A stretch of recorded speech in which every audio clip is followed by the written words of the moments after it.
আল্লাহ রাব্বুল আলামিন এই সমাজটাকে ঘুণে ধরা সমাজটাকে সুন্দর করে পরিবর্তন করবার জন্য আল্লাহ রাব্বুল আলামিন কোরআন পাঠালেন, নবী পাঠালেন, যাতে করে মানুষ কোরআন আর নবী পাওয়ার পর মানুষদেরকে আল্লাহর নবী দেখায় দিবেন কোরআন দিয়ে কিভাবে সমাজটাকে সুন্দর করে পরিবর্তন করানো যায়, কিভাবে মানুষকে আল্লাহর পথে আনা যায়, ঈমানের পথে আনা যায়, জান্নাতের পথে আনা যায়, কিভাবে একটা জাহিলি সমাজকে সুন্দর সুশৃঙ্খলভাবে সুন্দর করে পরিপাটি করে তৈরি করা যায়।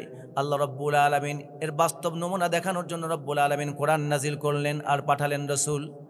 আল্লাহ রব্বুল আলামিন কোরআনে কারিমে বলেন, হুয়াল্লাযী আরসালা রাসূলাহু বিল হুদা ওয়া দীনিল হক লিইয়ুযহিরাহু আলাদ-দীনি কুল্লিহি ওয়ালাউ কারিহাল মুশরিকুন।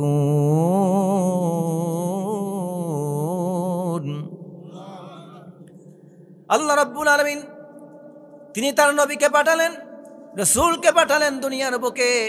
কেন পাঠিয়েছেন? রসুল পাঠানোর উদ্দেশ্য কি? আল্লাহ রাব্বুল আলামিন রসুল পাঠানোর উদ্দেশ্য সম্পর্কে বলছেন, আমি রসুলকে এই জন্য দুনিয়ায় পাঠিয়েছি যাতে করে দ্বীন হক দিয়েছি আর হুদা দিয়েছি, কোরআন দিয়েছি আর ইসলাম দিয়েছি।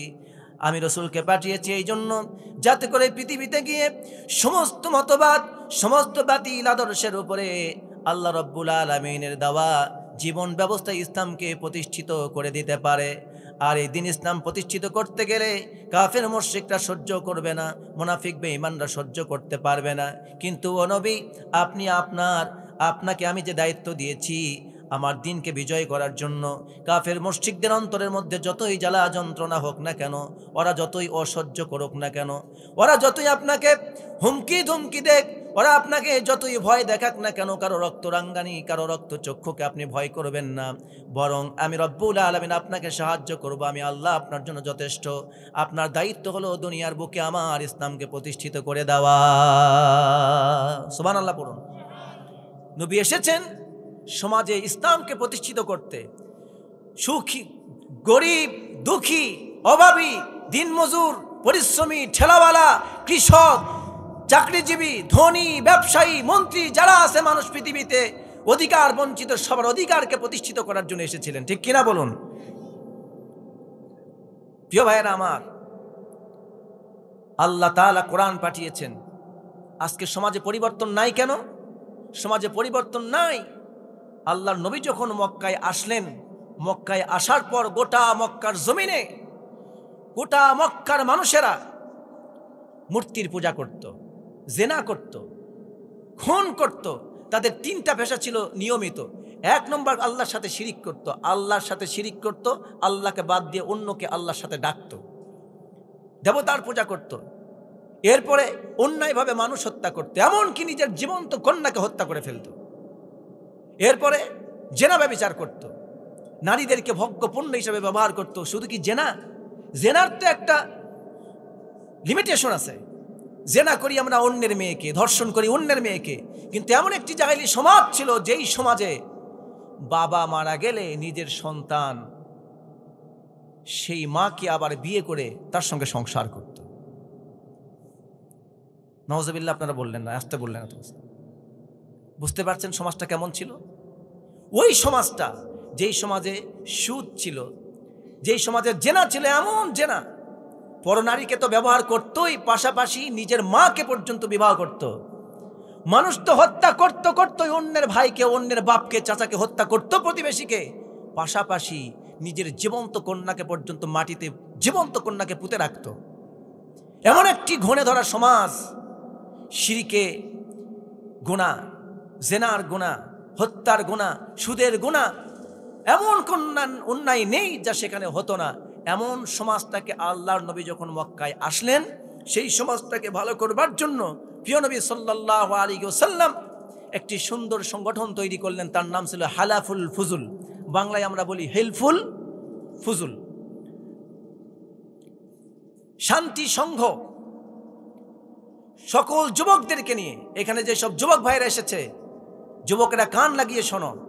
তোমাদের মতে যখন যুবক ছিল আল্লাহর নবী, মাত্র বয়স হলো 17 বছর, কেউ বলেছেন 15 বছর, কেউ বলেছেন 17 বছর।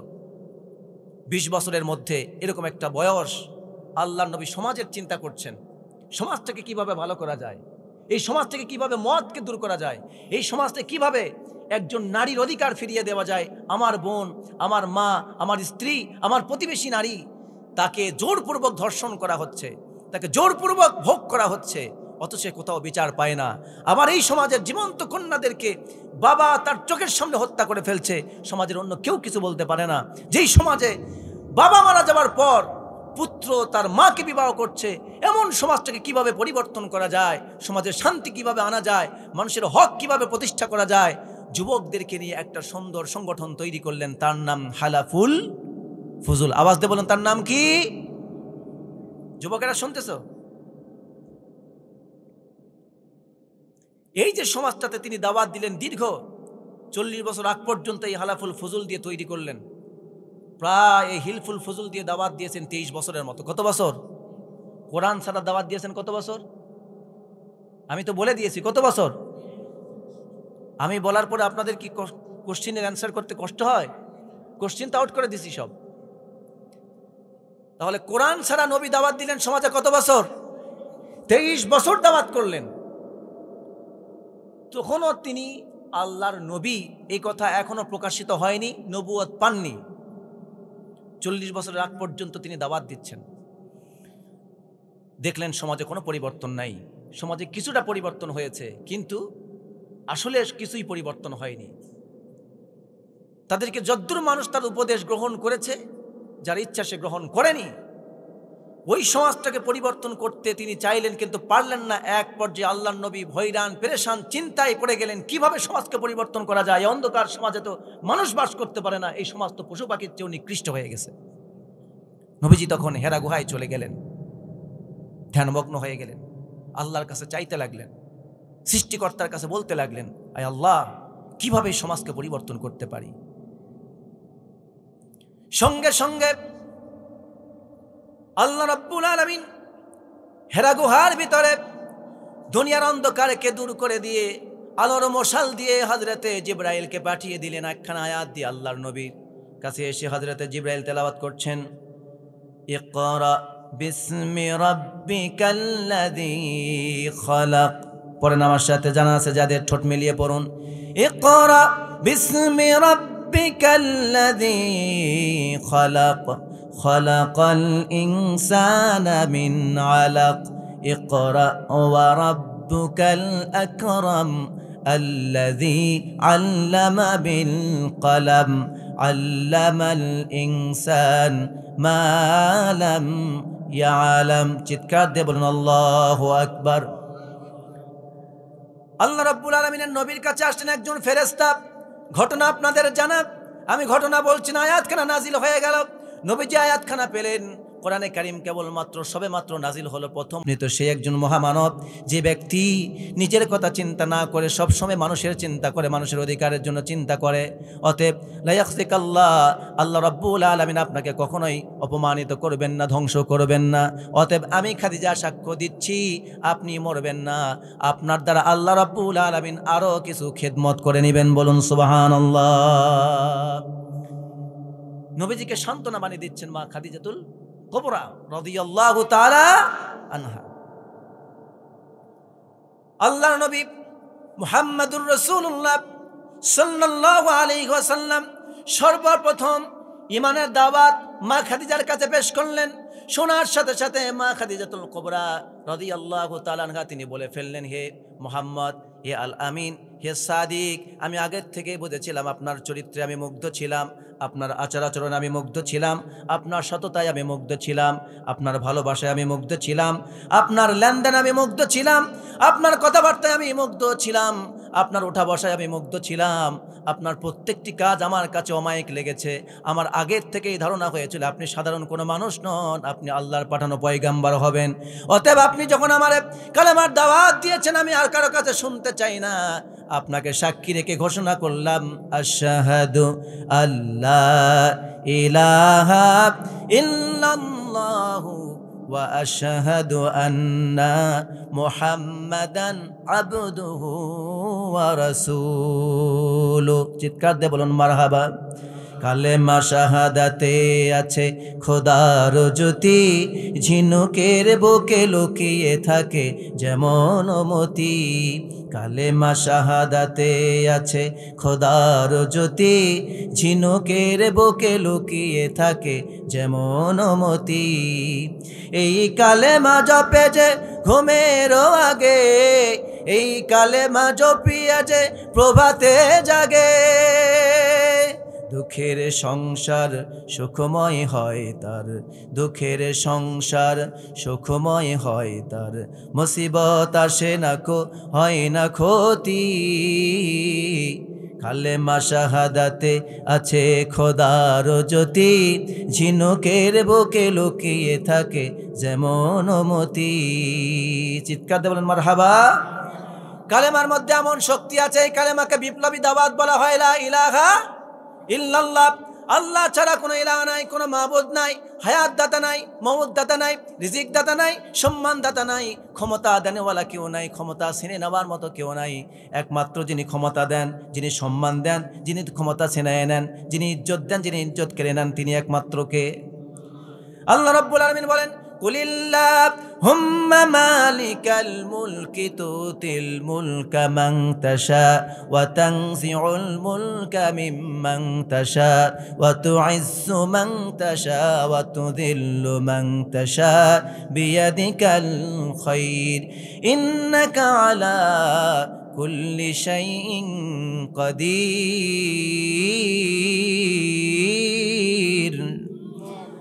আল্লাহ পাক বলছেন, হে আল্লাহ রাব্বুল আলামিন বলছেন, ও নবী, দুনিয়ার সমস্ত মানুষকে জানিয়ে দাও, হে রাজাদিরাজ মহান রাজ আল্লাহ, আপনি হলেন একমাত্র মহান রাজা, আপনার পরে আপনার চাইতে আর বড় রাজা কেউ নাই।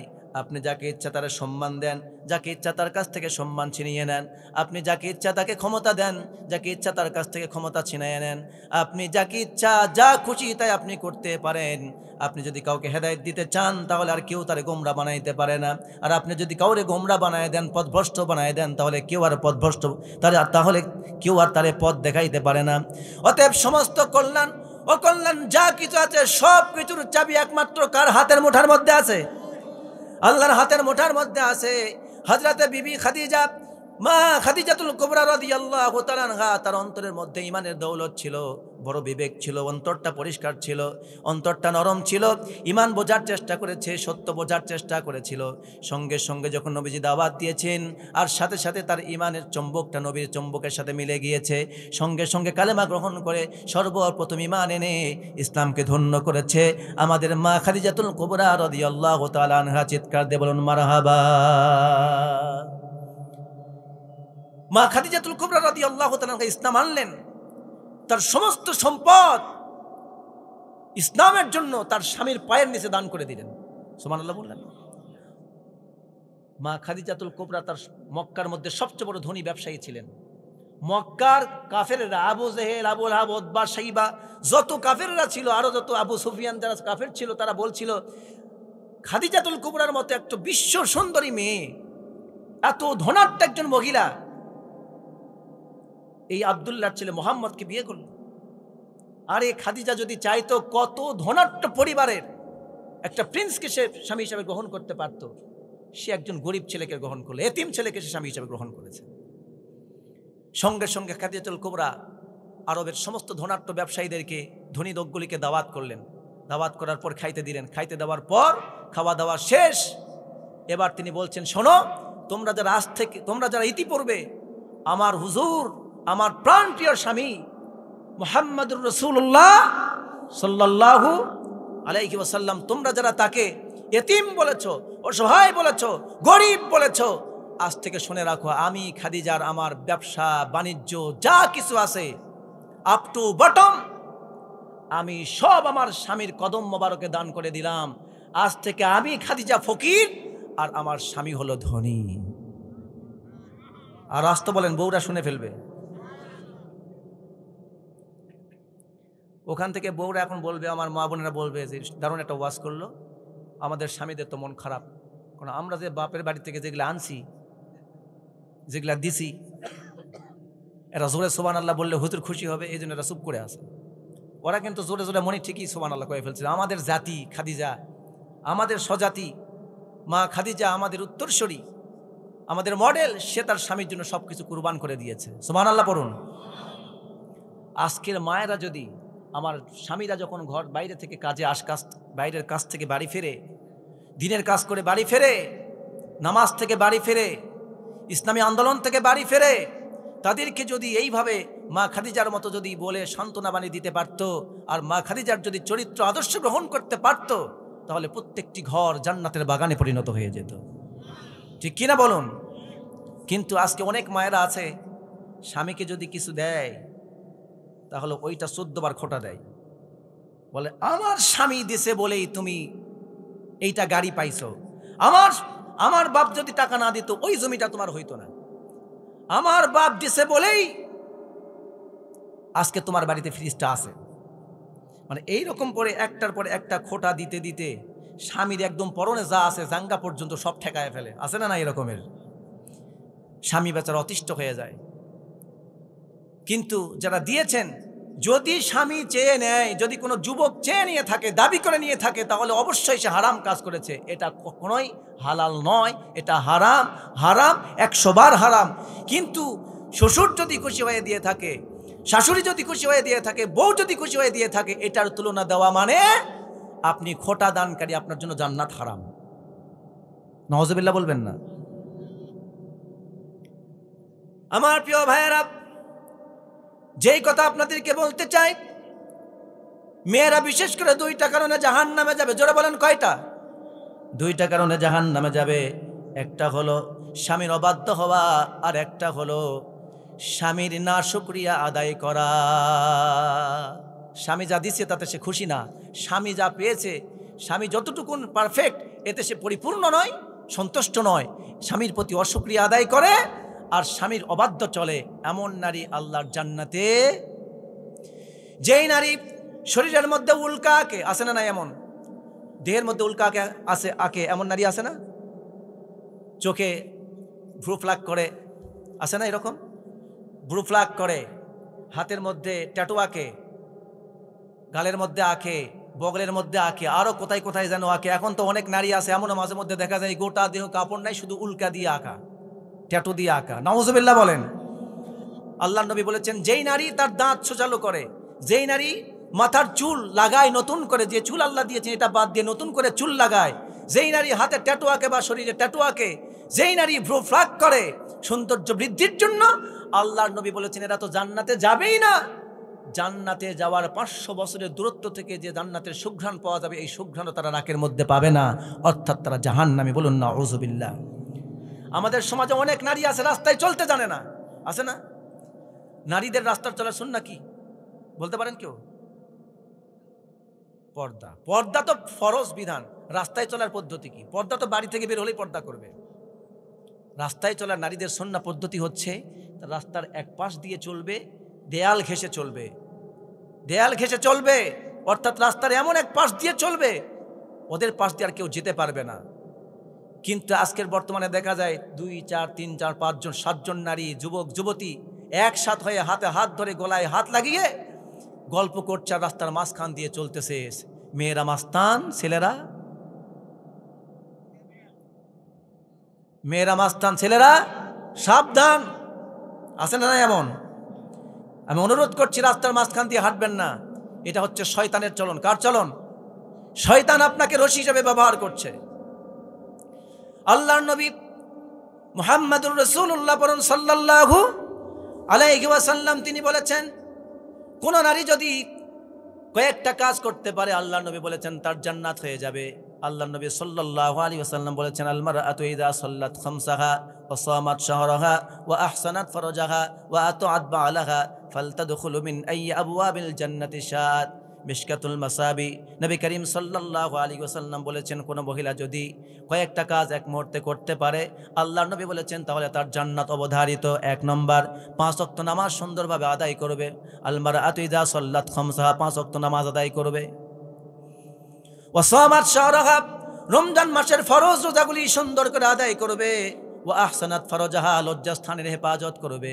ওয়া আতাআত বালাহা, আর স্বামীর আনুগত্য করবে, স্বামীর বাধ্য মতো চলবে।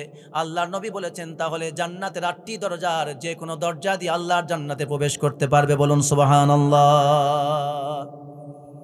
অনেকগুলি কথা বললাম মা খাদিজার প্রসঙ্গে এসে, কিন্তু তার মানে এই না যে স্বামীর আনুগত্য করবে স্ত্রী মেয়ে, এই মানে এই না যে আপনি নবাবজাদা রাসূলুল্লাহ খান হয়ে যাবেন, যা খুশি তা করবেন, ঘরে বাটাম রাখবেন, ইচ্ছা মতো পিটাইবেন, কথা শুনিস না, হাদিসে আছে আমার কথা মতো চলতে হবে, ইচ্ছা মতো পিটাবেন, তাইলে কিন্তু হবে না। এভাবে পিটানো ওই ব্যক্তি সবচেয়ে বড় কাপুরুষ যে তার বউকে পিটায়, অর্থাৎ মেয়েকে যারা পিটায় এরা হলো সবচেয়ে বড় কাপুরুষ।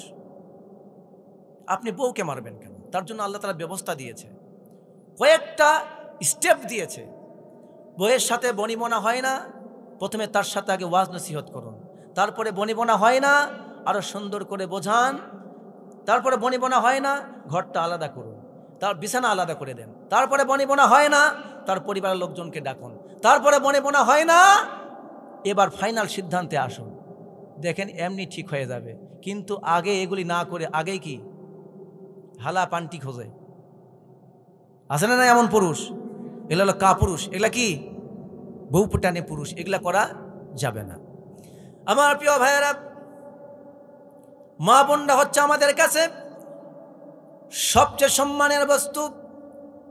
আল্লাহর নবী সাল্লাল্লাহু আলাইহি ওয়াসাল্লাম বলেছেন, আদ-দুনিয়া মাতাউন, দুনিয়া হলো সম্পদ, আর এর মধ্য থেকে উত্তম সম্পদ হলো নেককারিনী স্ত্রী। যে ব্যক্তি তার ঘরের মধ্যে নেককার বউ পেয়েছে তার ঘরটা জান্নাতের বাগান হয়ে গিয়েছে। নেককার একজন স্ত্রী তার স্বামীকে সহজেই জান্নাতি বানায় দিতে পারে। বলুন সুবহানাল্লাহ। এই জন্য খুঁজে খুঁজে নেককার বউ আছে কারা, পর্দাশীল আছে কারা, কোরআন হাদিস পড়তে পারে কারা, 5 ওয়াক্ত নামাজ পড়ে কারা, দ্বীন ইসলাম মেনে চলতে আগ্রহী কারা, এমন মেয়ে দেখে দেখে বিয়ে করবেন। যুবকদেরকে বলছি এখনো সময় আছে বাবা, আমার যুবক ভাইয়েরা, বয়স এখানে বেশি যুবকদেরকে দেখছি না, যে কয়েকজন যুবক এসেছো তোমাদের জন্য বলছি এবং মুরব্বীদের জন্য বলছি। আল্লাহর নবীর একটা হাদিস আগে আপনাদের শোনাই। নবী করিম সাল্লাল্লাহু আলাইহি সাল্লাম বলেছেন, যদি তোমাদের বসেন, এই উঠছেন কেন? আপনার অবস্থা বসেন বসেন। আসার সুযোগ আছে, যাওয়ার সুযোগ নাই। খালি ঢুকবে কিন্তু বের হবে না। কি এখানে শুধু এল আই, যাওয়ার সুযোগ নাই। আমি যতক্ষণ আছি আপনারা থাকবেন, বলেন থাকবেন তো ইনশাআল্লাহ। কথা অনেক গুরুত্বপূর্ণ কথা আছে, একটু পর আমার কথা শেষ করতে দেন। আমি একটা আলাদা প্রসঙ্গে কথা বলছি, যেহেতু মহিলারা আসছে তাদের প্রসঙ্গে কিছু বলে আমি আমার আলোচনার ভিতরে ঢুকে যেতে চাই। প্রিয় ভাইয়েরা, একটা হাদিস আপনাদেরকে শোনাই। এই সমাজে অনেক যুবক আছে, দিনদার অনেক যুবক আছে, দাড়ি রাখে, 5 ওয়াক্ত নামাজ পড়ে, কোরআন হাদিস পড়ে, দিন মানে চলতে চায়, দিন প্র্যাকটিস করে, এরকম অনেক তরুণ জেনারেল শিক্ষিত যুবক আছে না নাই? রাসূলুল্লাহ সাল্লাল্লাহু আলাইহি ওয়াসাল্লাম বলেছেন, হাদিস শরীফ আপনাদেরকে শোনাচ্ছি। রাসূল সাল্লাল্লাহু আলাইহি ওয়াসাল্লাম বলেছেন, এমন যুবক যদি কাউকে বিয়ের প্রস্তাব দেয় কোনো পরিবারে গিয়ে কোনো বাবাকে, আর ওই বাবা যদি এই সৎ চরিত্রবান নেককার দিন প্র্যাকটিস করে এমন যুবকটাকে যদি বিয়ে থেকে ফিরায় দেয়, এই বিয়ে থেকে ফিরায় দিয়ে সে বেনামাজি, গাঁজাখোর, ঘুষখোর, বড় চাকরিজীবী, দুর্নীতিবাজ, চরিত্রের ঠিক নাই, বিদেশে থাকে, চাকরি করে, কিংবা টাকা পয়সা অনেক ইনকাম করে, কিন্তু দিনদার ছেলেকে ফিরায় দিল, টাকা দেখে বিদেশি ছেলেকে দিয়ে বিয়ে দিল, অনেক বড় ব্যাংকার থেকে বিয়ে দিল, অনেক বড় চাকরিজীবী থেকে বিয়ে দিল। বিয়ে দেওয়ার পর 2 দিন পর ঘরের মধ্যে শুধু কুকুর বিড়াল খেলা হয়। কথা বুঝছেন তো? কুকুর বিড়ালের খুব বন্ধুত্ব আছে নাকি? কুকুর দেখলে বিড়াল খুব কাছে থাকে, কোথায় যায় দেখি অনেক বউকে পিটাতে পিটাতে এমন অবস্থা করে, বউকে হত্যা করে পর্যন্ত খেলে। ঠিকই না বলেন? এই যে দিনদার ছেলেটাকে ফিরাইয়া দিলেন, নবীজি বলছেন, তোমরা যদি কোনো দিনদার ছেলেকে বিয়ের প্রস্তাব দেওয়ার পর ফিরাইয়া দাও, আমি নবী বলছি ওই সমাজে বিশৃঙ্খলা হবে, ওই সমাজে ফিতনা হবে, ফাসাদ হবে, ওই সমাজের সৎ সন্তান পৃথিবীতে আসবে না। তোমার ভালো একজন কন্যাকে তুমি একজন দুশ্চরিত্র লম্পটের সাথে বিয়ে দিয়েছো, ওই লম্পটের গর্ভতে, ওই লম্পটের বংশ থেকে লম্পট সন্তান পৃথিবীতে আসবে। ঠিক কিনা বলো মুসলমান? এই জন্য যেই সব দিনদার যুবকেরা বিয়ের প্রস্তাব দিবে, তার আগামাতা দেখে, সুন্দর দেখে, পরিবেশ মতো হলে তাদের হাতে তুলে দিবেন। চাকরির দরকার নেই, বর্তমান প্রজন্ম চায় এমন একটা প্রজন্ম, যেই প্রজন্ম হবে আমার ইব্রাহিমের প্রজন্ম, যেই প্রজন্ম হবে আমার ইসমাইলের প্রজন্ম, যেই প্রজন্ম হবে মূসার প্রজন্ম, যে ইব্রাহিম আল্লাহর জন্য জীবনকে কুরবানি দিতে পারে, আগুনের মধ্যে পড়তে পারে, যে ইসমাইল আল্লাহর জন্য নিজের জীবনকে ছুরির নিচে দিতে পারে, যেই মূসা ফেরাউনকে দাবার দিতে পারে। এমন প্রজন্ম বাংলার জীবনে আগামীতে দরকার, যাদের দ্বারা, যাদের ত্যাগের মাধ্যমে, যাদের আন্দোলনের মাধ্যমে, যাদের বক্তব্যের মাধ্যমে, যাদের ত্যাগের মাধ্যমে, যাদের স্লোগানের মাধ্যমে, যাদের পরিশ্রমের মাধ্যমে, যাদের দাওয়াতের মাধ্যমে বাংলার জমিনে কালেমার পতাকা পথ পথ করে উড়বে, এমন তরুণ প্রজন্ম আমরা চাই কি চাই না? আওয়াজ দিয়ে বলেন মুসলমান, চাই কি চাই না? এমন প্রজন্ম যদি চান, মেয়েগুলারে ভালো পাত্র দেন, আর ভালো পাত্র মেয়ের প্রস্তাব আসলে তার হাতে তুলে দেন। শুধু বিদেশি জামাই দেখেন না, চাকরিজীবী দেখেন না। ওগুলার পেট থেকে শাহজালাল, খানজাহান, শাহ মাকদুম আসবে না। ওদের পেট থেকে আল্লামা সাইদি হবে না। ওদের পেট থেকে তারক মনোয়ার হবে না। ওদের পেট থেকে মিজানুর রহমান আজহারি আসবে না। ওদের পেট থেকে আসবে আমাদের বাংলার জমিনের তসলিমা নাসরিন। কথা বলেন না কেন? ওদের পেট থেকে আসবে আমাদের স্বৈরাচার শেখ হাসিনা। ওদের পেট থেকে আসবে সম্রাট। ওদের পেট থেকে এরকম অন্য রকমের ক্যাসিনো ব্যবসায়ীরা আসবে, মানুষ খুন করবে, হত্যা করবে, ধরবে, মারবে, স্বৈরাচারী করবে, দুর্নীতিবাজি করবে, এমন জুলুমবাজ লোকেরাই আসবে। ওদের পেট থেকে আব্দুল কাদের জিলানীর আশা করা যায় না, ঠিক কিনা বলুন? সুতরাং এই জন্য আমি আবার ভাইদেরকে বলবো, যুবকদেরকে বলবো, যুবকরা আসো বিয়া করনি, হাত তুলে দেখি। যুবকরা আসো, হাত তুলে, যারা বিয়ে করনি, সবগুলা বিয়া পাস, মাশাআল্লাহ। এমন জায়গায় আছে সব বিয়ে পাস, চাকরি দিতে হবে ঘরে ঘরে। এখন যুবক যারা হয়েছে বাংলাদেশে, গভর্নমেন্ট যারা আছে, আসলে 2 নম্বর 10 মিনিট টাইম, ঠিক আছে, এটা ঠিক আছে, এটা ভদ্রতা আছে, আলহামদুলিল্লাহ। ছুটি নিয়ে গেলে আমি খুশি হলাম। প্রিয় ভাইয়েরা, বাংলাদেশে বিশেষ করে এই যে যারা বিয়ে করেছে, বেকার আছে এখনো, এদের চাকরির প্রয়োজন আছে না নাই? আওয়াজ দিয়ে বলুন, আছে না নাই? এদের চাকরির প্রয়োজন আছে। বাংলাদেশে যদি ইসলামী সরকার আসে, বাংলাদেশে কোনো বেকার যুবক থাকবে না, প্রত্যেকের চাকরির ব্যবস্থা হয়ে যাবে, আলহামদুলিল্লাহ বলেন।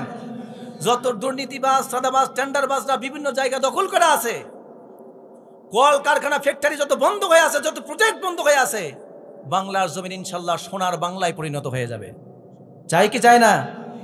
আল্লাহ তাআলা কবুল করুন, বলুন আমিন। আমি আমার যুবকদেরকে বলবো, 4টা গুণ দেখে আল্লাহর নবী বিয়ে করতে বলেছেন। জোরে বলেন, কয়টা? 4টা গুণ দেখে বিয়ে করতে বলেছেন।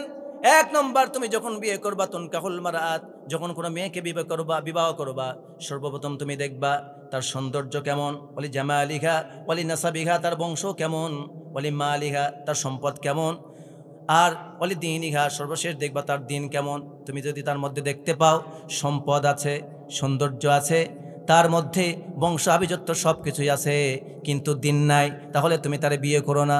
আর যদি দেখতে পাও সৌন্দর্য নাই, কোনো মাল নাই, এবং তার কাছে বংশ আভিজাত্য নাই, কিন্তু দিন আছে, ফাসফারি বিজাতিদ দিন, তাহলে তোমরা দিনকে প্রাধান্য দাও। তাহলে তোমার ঘরে সম্পদ লাগবে না, তোমার ঘরে সৌন্দর্য লাগবে না, তোমার ঘরে রব্বুল আলামিন দুনিয়া যদি তুমি তার কালো একটা মেয়েও যদি পাও, দিনদার যদি হয়, তাহলে তোমার ঘরটা, সারা দুনিয়া যদি অন্ধকার হয়ে যায়, তোমার ঘরটা ওই একটা কালো কুসকুসা নারী দিয়া রব্বুল আলামিন জান্নাতের নূর দিয়া তোমার ঘরকে শান্তি দিয়ে পূর্ণ করে দেবে। সুতরাং চামড়া সুন্দর দেখে ভুলে যেও না, চামড়া সুন্দর দেখে ভুলে যেও না। ওরা আজ তোমার পকেটে আছে, কাল আরেকজনের পকেট খুঁজবে। ওরা শুধু পকেট কাটার ব্যবসা করে, ঠিক কিনা বলুন? এই জন্য যুবকদেরকে বলছি, ভাই আমার বয়স 30, তোমাদের বয়স যারা অনেকে আছে আমার 30-এর নিচে আছে অনেকে। কি আমাকে দেখে বুড়া মনে হয় নাকি? বুড়া কত বয়স মনে হয়? হ্যাঁ, 30 আপ মনে হয়। চাচা ঠিক বলছে, 30 আপ, 30 বছর বয়স। প্রিয় ভাইয়েরা আমার, তাহলে আপনাদের যারা যুবক এখানে এসেছেন, যারা বিয়ে করেছেন, আপনাদের কাছে একটা ওয়াদা আমি নেব। একটা কথা বললেও তো হাত তোলাতে বললে আপনারা লজ্জা পাবেন, হাত তুলতে বলবো না। কারণ হলো ওইটা তো কেউই ছাড়েননি, অধিকাংশই ছাড়েনি, আমি জানি। সেটা হলো কি বলেন তো? এই দেখছেন, বুঝে গেছি। এমনি কি অনেক বুদ্ধি, কি দিয়ে করবো তা আগে বুঝে গেছে। মনে হয় যে বললো সে মনে ডিমান্ড নেয়নি, বুঝে গেছে। আচ্ছা, যারা এখানে আসছেন, উপস্থিত হয়েছেন, তাদেরকে একটু উদ্দেশ্য করে বলবো, প্রিয় ভাইয়েরা, একটু হাতটা উঁচু করে তুলবেন। আজকে যারা মাহফিল আলোচনা শুনছেন, আমি বলছি আল্লাহ তাআলা বলছেন মোহরানা দেওয়া ফরজ। মোহরানা দেওয়া কি? মোহরানা দেওয়া ফরজ। কেমন ফরজ জানেন? নামাজ পড়া যেমন ফরজ, রোজার মাসে রোজা রাখা যেমন ফরজ, হজ ফরজ হলে হজ করা যেমন ফরজ, জাকাত ফরজ হলে জাকাত দেওয়া যেমন ফরজ, একটা নারীকে বিবাহ করতে গেলে ঠিক তাকে মোহরানা দেওয়া তেমনই ফরজ, নামাজের চাইতে এক কিঞ্চিত পরিমাণ কম না। সুতরাং যখন বিবাহ করেছেন, যারা ভুল করেছেন, ভুল হয়ে গেছে, ভুল, পাস্ট ইজ পাস্ট, কিন্তু এখন তওবা করতে হবে। আমি আর যা করেছি, আজ থেকে আর শ্বশুর শাশুড়ির কাছে দাবি করে যৌতুক আদায় করব না। ইনশা রাজি আছেন? এবার একটা স্লোগান হবে, যৌতুক না দেওয়ার স্লোগান। কি মানে? বলে মানে নাকি? এখন বর্তমান বাংলাদেশে যৌতুক ছাড়া বিয়ে বেশি হয়। দিনদার ছেলে বিয়ে দেন, যৌতুক ছাড়া বিয়ে হবে। কিন্তু আপনি তো খুঁজতেছেন কার বাড়ি আছে 2 তালা, কে চাকরি করে, কে বিসিএস ক্যাডার হলো, কে কলেজে চাকরি করে, কে ব্যাংকের চাকরি করে, ও দুর্নীতি করে ঘুষ পায় কত টাকা, টেবিলের উপর দিয়ে নিচ দিয়ে পায় কত টাকা। আরে বাবা, এত টাকা, 5 তলা বাড়ি করে ফেলছে। আরে শহরের বুকে তো 5% জমি কিনে ফেলছে। এখন ঘটক এসে বলতেছে, বুঝতেছেন না, ব্যাপারটা হলো ব্যাংকের চাকরি করে ছেলে, শহরের বুকে আবার 5% জমি কিনে ফেলছে, ওটা তো বিল্ডিং হয়ে যাবে। এমন ছেলেকে কি এমনি দেওয়া যায়? এমনি সাধারণ ছেলেদেরকে তো এখন মানুষ R15 দিয়ে দেয়। এটা কি দিবেন? এটা প্রাইভেট কার দিতে হবে, BMW দিতে হবে। দেখছেন, জানে BMW দিতে হবে। এরকমের আশা করে বসে আছে। ঘটক এসে বলে, আর ওই যে নাদান মার্কা, যে নাদান বাবা ওই বাড়ি গাড়ি দেখলো কিন্তু দিনদারি দেখলো না, এই বাবার হচ্ছে আগে শাস্তি হবে। কারণ এই সন্তানকে নষ্ট করার পেছনে বাবা হচ্ছে মূল দায়ী। ঠিক কিনা বলুন? সেজন্য আপনাদের কাছে অনুরোধ করছি, একটা স্লোগান দিবেন এবার, যৌতুক নামের কৌতুক আমরা আর করবেন? তাহলে হাতটা তোলেন। যারা নেননি তারাও তোলেন, যারা নিছেন তারাও তোলেন। আর সেটাও তো বলছি, বুঝছি নেননি, আমিও তো নেইনি, হাত তুলিনি, 2 হাত তুলেছি আপনার আগে। যা নেইনি তার চেয়ে বেশি দিছি, বুঝছেন? এখনো দিতেই আসি। আমার কয় যা লাগবে না, আমি কাছে আরো লাও। হাত তোলেন। যৌতুক নামের কৌতুক চলবে না, চলবে না, চলবে না, চলবে না। যৌতুক নামের কৌতুক, যৌতুক নামের নেবেন না ইনশাআল্লাহ। আল্লাহ কবুল করুন, বলেন আমিন। এখন যাদের যেই সব মেয়েদের বিয়ে হয় না, ওরা ওদের বাপ মা বললো বাসছি, এলাকার যদি আর কাউকে বিয়ে দেওয়া লাগে তাহলে অন্তত আর যৌতুক দেওয়া লাগবে না। এলাকায় মাহফিলের মধ্যে যদি একজন থাকে, এর মধ্যে কাম সারবে ইনশাআল্লাহ। বলেন প্রিয় ভাইয়েরা, যে কথা থেকে এখানে আসলাম, তাহলে আমাদেরকে বিশেষ করে মেয়েদেরকে সম্মান করতে হবে, ওদের মর্যাদা দিতে হবে। আল্লাহ তাআলা দেওয়ার তৌফিক দান করুন, বলুন আমিন। আওয়াজ দিয়ে বলুন আমিন। এবার বলুন তো, বউকে ভালোবাসেন আপনারা? আল্লাহর নবী মুহাম্মদুর রাসূলুল্লাহ পড়ুন সাল্লাল্লাহু আলাইহি ওয়াসাল্লাম, তিনি তার স্ত্রীদেরকে ভীষণ ভালোবাসতেন। আল্লাহর নবী যখন খাদিজার কাছে এসে দাওয়াত দিলেন, মা খাদিজা দাওয়াত কবুল করলেন। আপনাদেরকে যে কথা থেকে এখানে এনেছিলাম আবার সেই কথায় ফিরে যায়। এবার বলুন তো, আল্লাহর নবী কোরআন নাজিল হলো, প্রথম নবুয়ত পেলেন, প্রথমে এসে দাওয়াত দিলেন মা খাদিজার কাছে, মা খাদিজা ইসলাম কবুল করলেন। আর কোরআন ছাড়া দাওয়াত দিয়েছেন 23 বছর। এবার কোরআন নাজিল হলো, 23 বছর দাওয়াত দিলেন, তার মধ্য থেকে 13 বছর দিলেন মক্কায়, আর 10 বছর দিলেন মদিনায়। 13 বছর পর মক্কা থেকে হিজরত করে মদিনায় চলে গেছেন। ঠিক কিনা বলুন? আল্লাহর নবী মক্কায় দাওয়াত দিলেন, 13 বছর দাওয়াত দিলেন। মক্কার মানুষেরা বড় ছিল নিষ্ঠুর, তারা ছিল নিষ্ক্রিয়, ইসলাম পছন্দ করতো না, কালেমা পছন্দ করতো না, বিধায় মক্কায় ইসলাম প্রতিষ্ঠিত হয় নাই। আল্লাহর নবীকে যখন হত্যার ষড়যন্ত্র করলো, সঙ্গে সঙ্গে আল্লাহর নবীকে আল্লাহ রব্বুল আলামিন অর্ডার করলেন, ও নবী, আর মক্কায় থাকা যাবে না।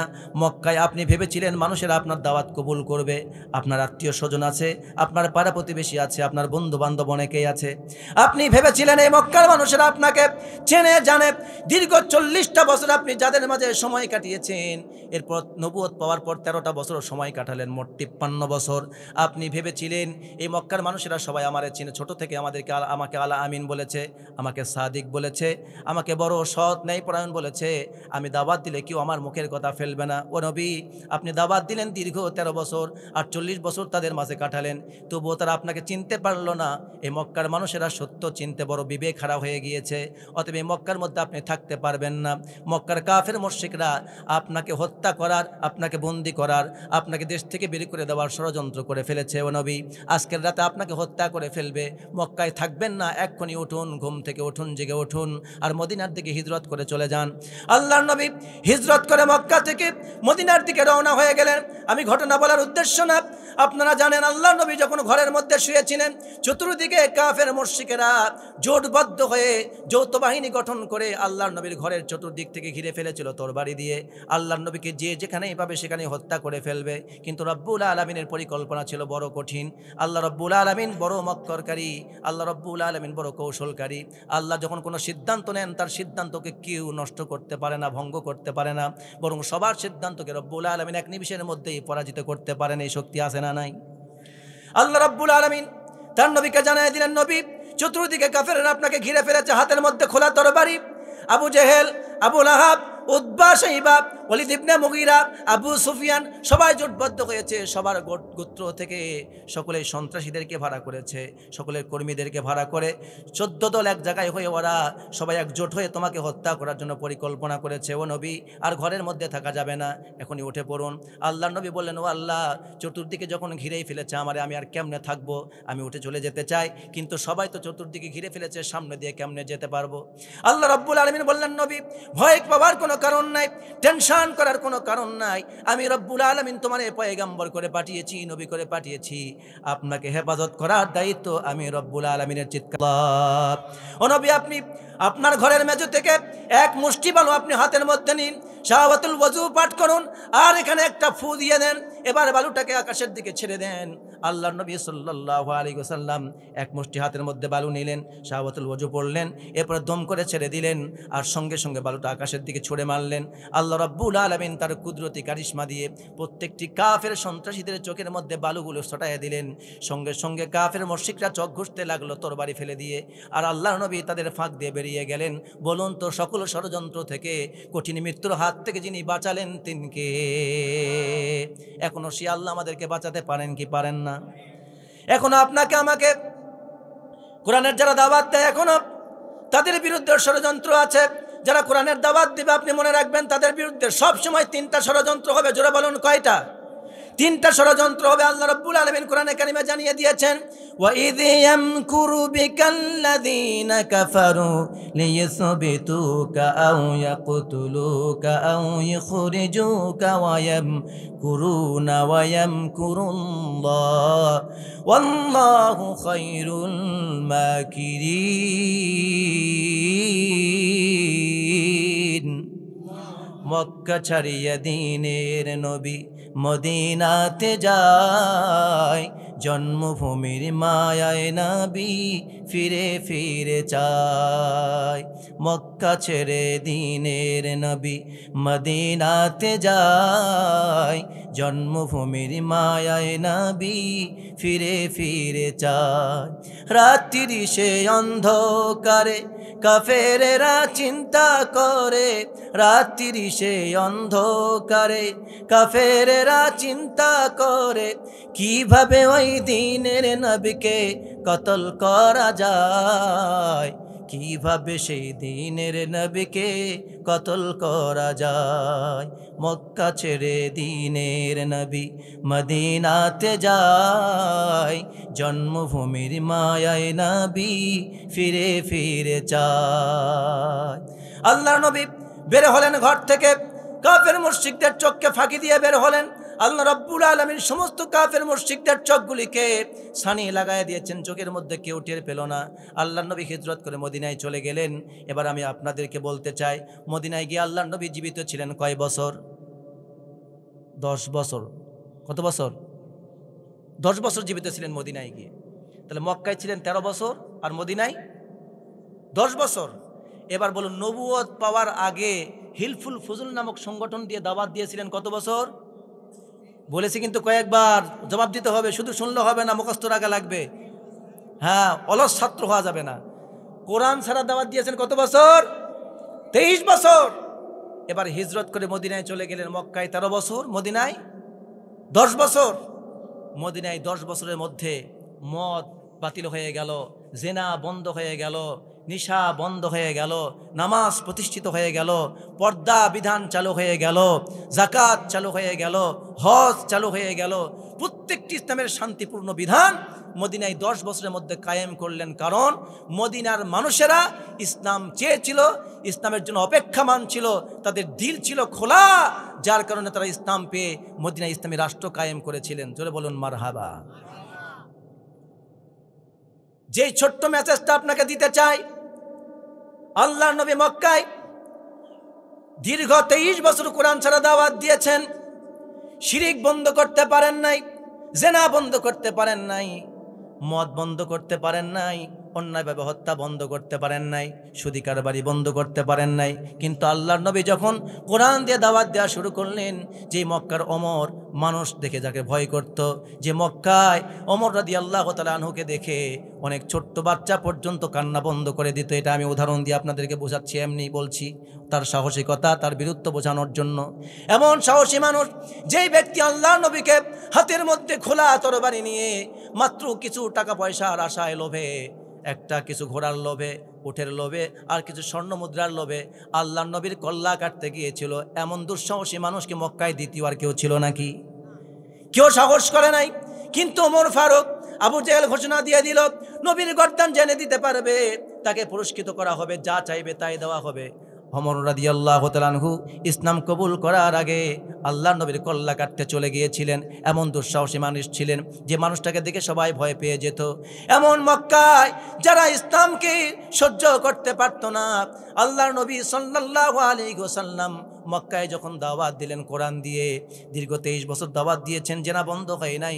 দীর্ঘ 23 বছর দাওয়াত দিয়েছেন, মদ বন্ধ হয় নাই, অন্যায়ভাবে হত্যা বন্ধ হয় নাই, অন্যায়ভাবে মানুষকে খুন করা বন্ধ হয় নাই, জীবন্ত কন্যাকে হত্যা করা বন্ধ হয় নাই। অসংখ্য অন্যায় চলতেছিল, সুদী কারবারি চলতেছিল। আল্লাহর নবী যখন কোরআন দিয়ে দাওয়াত দেওয়া শুরু করলেন, ওই মক্কার কাফের মুশরিকেরা শিরিক ছেড়ে দিল, মূর্তির পূজা ছেড়ে দিল। ওমরের মতো মানুষ তৈরি হয়ে গেল, আবু বকরের মতো মানুষ তৈরি হয়ে গেল, আলীর মতো মানুষ তৈরি হয়ে গেল, ওসমানের মতো মানুষ তৈরি হয়ে গেল, খাব্বাব খোবাইয়ের মতো মানুষ তৈরি হয়ে গেল। যেই মানুষেরা মানুষকে অন্যায়ভাবে অত্যাচার করত, এখন সেই মানুষেরা মজলুমের পাশে গিয়ে দাঁড়ায়, নিজের জীবন তার জন্য দিয়ে দেয়। যেই মানুষেরা নারীর সতীত্ব হরণ করার জন্য প্রস্তুত ছিল, ওই লোকগুলোই আজকে, যেই নারীকে ধর্ষণ করত, আজকে সেই পুরুষটা, সেই যুবকটা নারীর ইজ্জতের পাহারাদার হয়ে গেল। যেই সমাজের মধ্যে সুদ চালু ছিল, সেই সমাজ সুদ বন্ধ হয়ে জাকাত ভিত্তিক অর্থ ব্যবস্থা চালু হয়ে গেল। যেই সমাজে নামাজ ছিল না, যেই সমাজে খুন গুম হত্যা রাহাজানি ছিল, সেই সমাজের সমস্ত অন্যায় কাজগুলি বন্ধ হয়ে সমস্ত মানুষগুলি সোনার মানুষে পরিণত হয়ে গেল। জোরে বলুন তো কার কারিশমা? আওয়াজে বলুন, কোরআনের কারিশমা। কার কারিশমা? কোরআনের কারিশমা। এই কোরআনের বদৌলতে মক্কায় আল্লাহর নবী, ছোট্ট একটা মেসেজ বোঝার চেষ্টা করুন। দীর্ঘ 23 বছর নবী হওয়ার আগে দাওয়াত দিয়েছেন, মানুষকে বোঝানোর চেষ্টা করেছেন, মানুষকে ভালো বানাতে পারেন নাই। ওই একই নবী যখন নবুয়ত পাওয়ার পর কোরআন দিয়ে মানুষকে দাওয়াত দিলেন, মানুষ ইসলাম কবুল করলো, ঈমান আনলো, মুসলমান হয়ে গেল, আবার তার আল্লাহর দিন কায়েমের জন্য শহীদ হওয়ার জন্য প্রস্তুত হয়ে গেল। জোরে বলুন ঠিক কিনা? আমার প্রিয় ভাইয়েরা, এমন জাহিলি সমাজকে পরিবর্তন করতে পেরেছেন কোরআন দিয়ে। এখন আমরা বাংলার জমিনকেও আমরা বারবার বলে যাচ্ছি, বাংলার জমিনটাকে আমরা শান্তিপূর্ণ করতে চাই।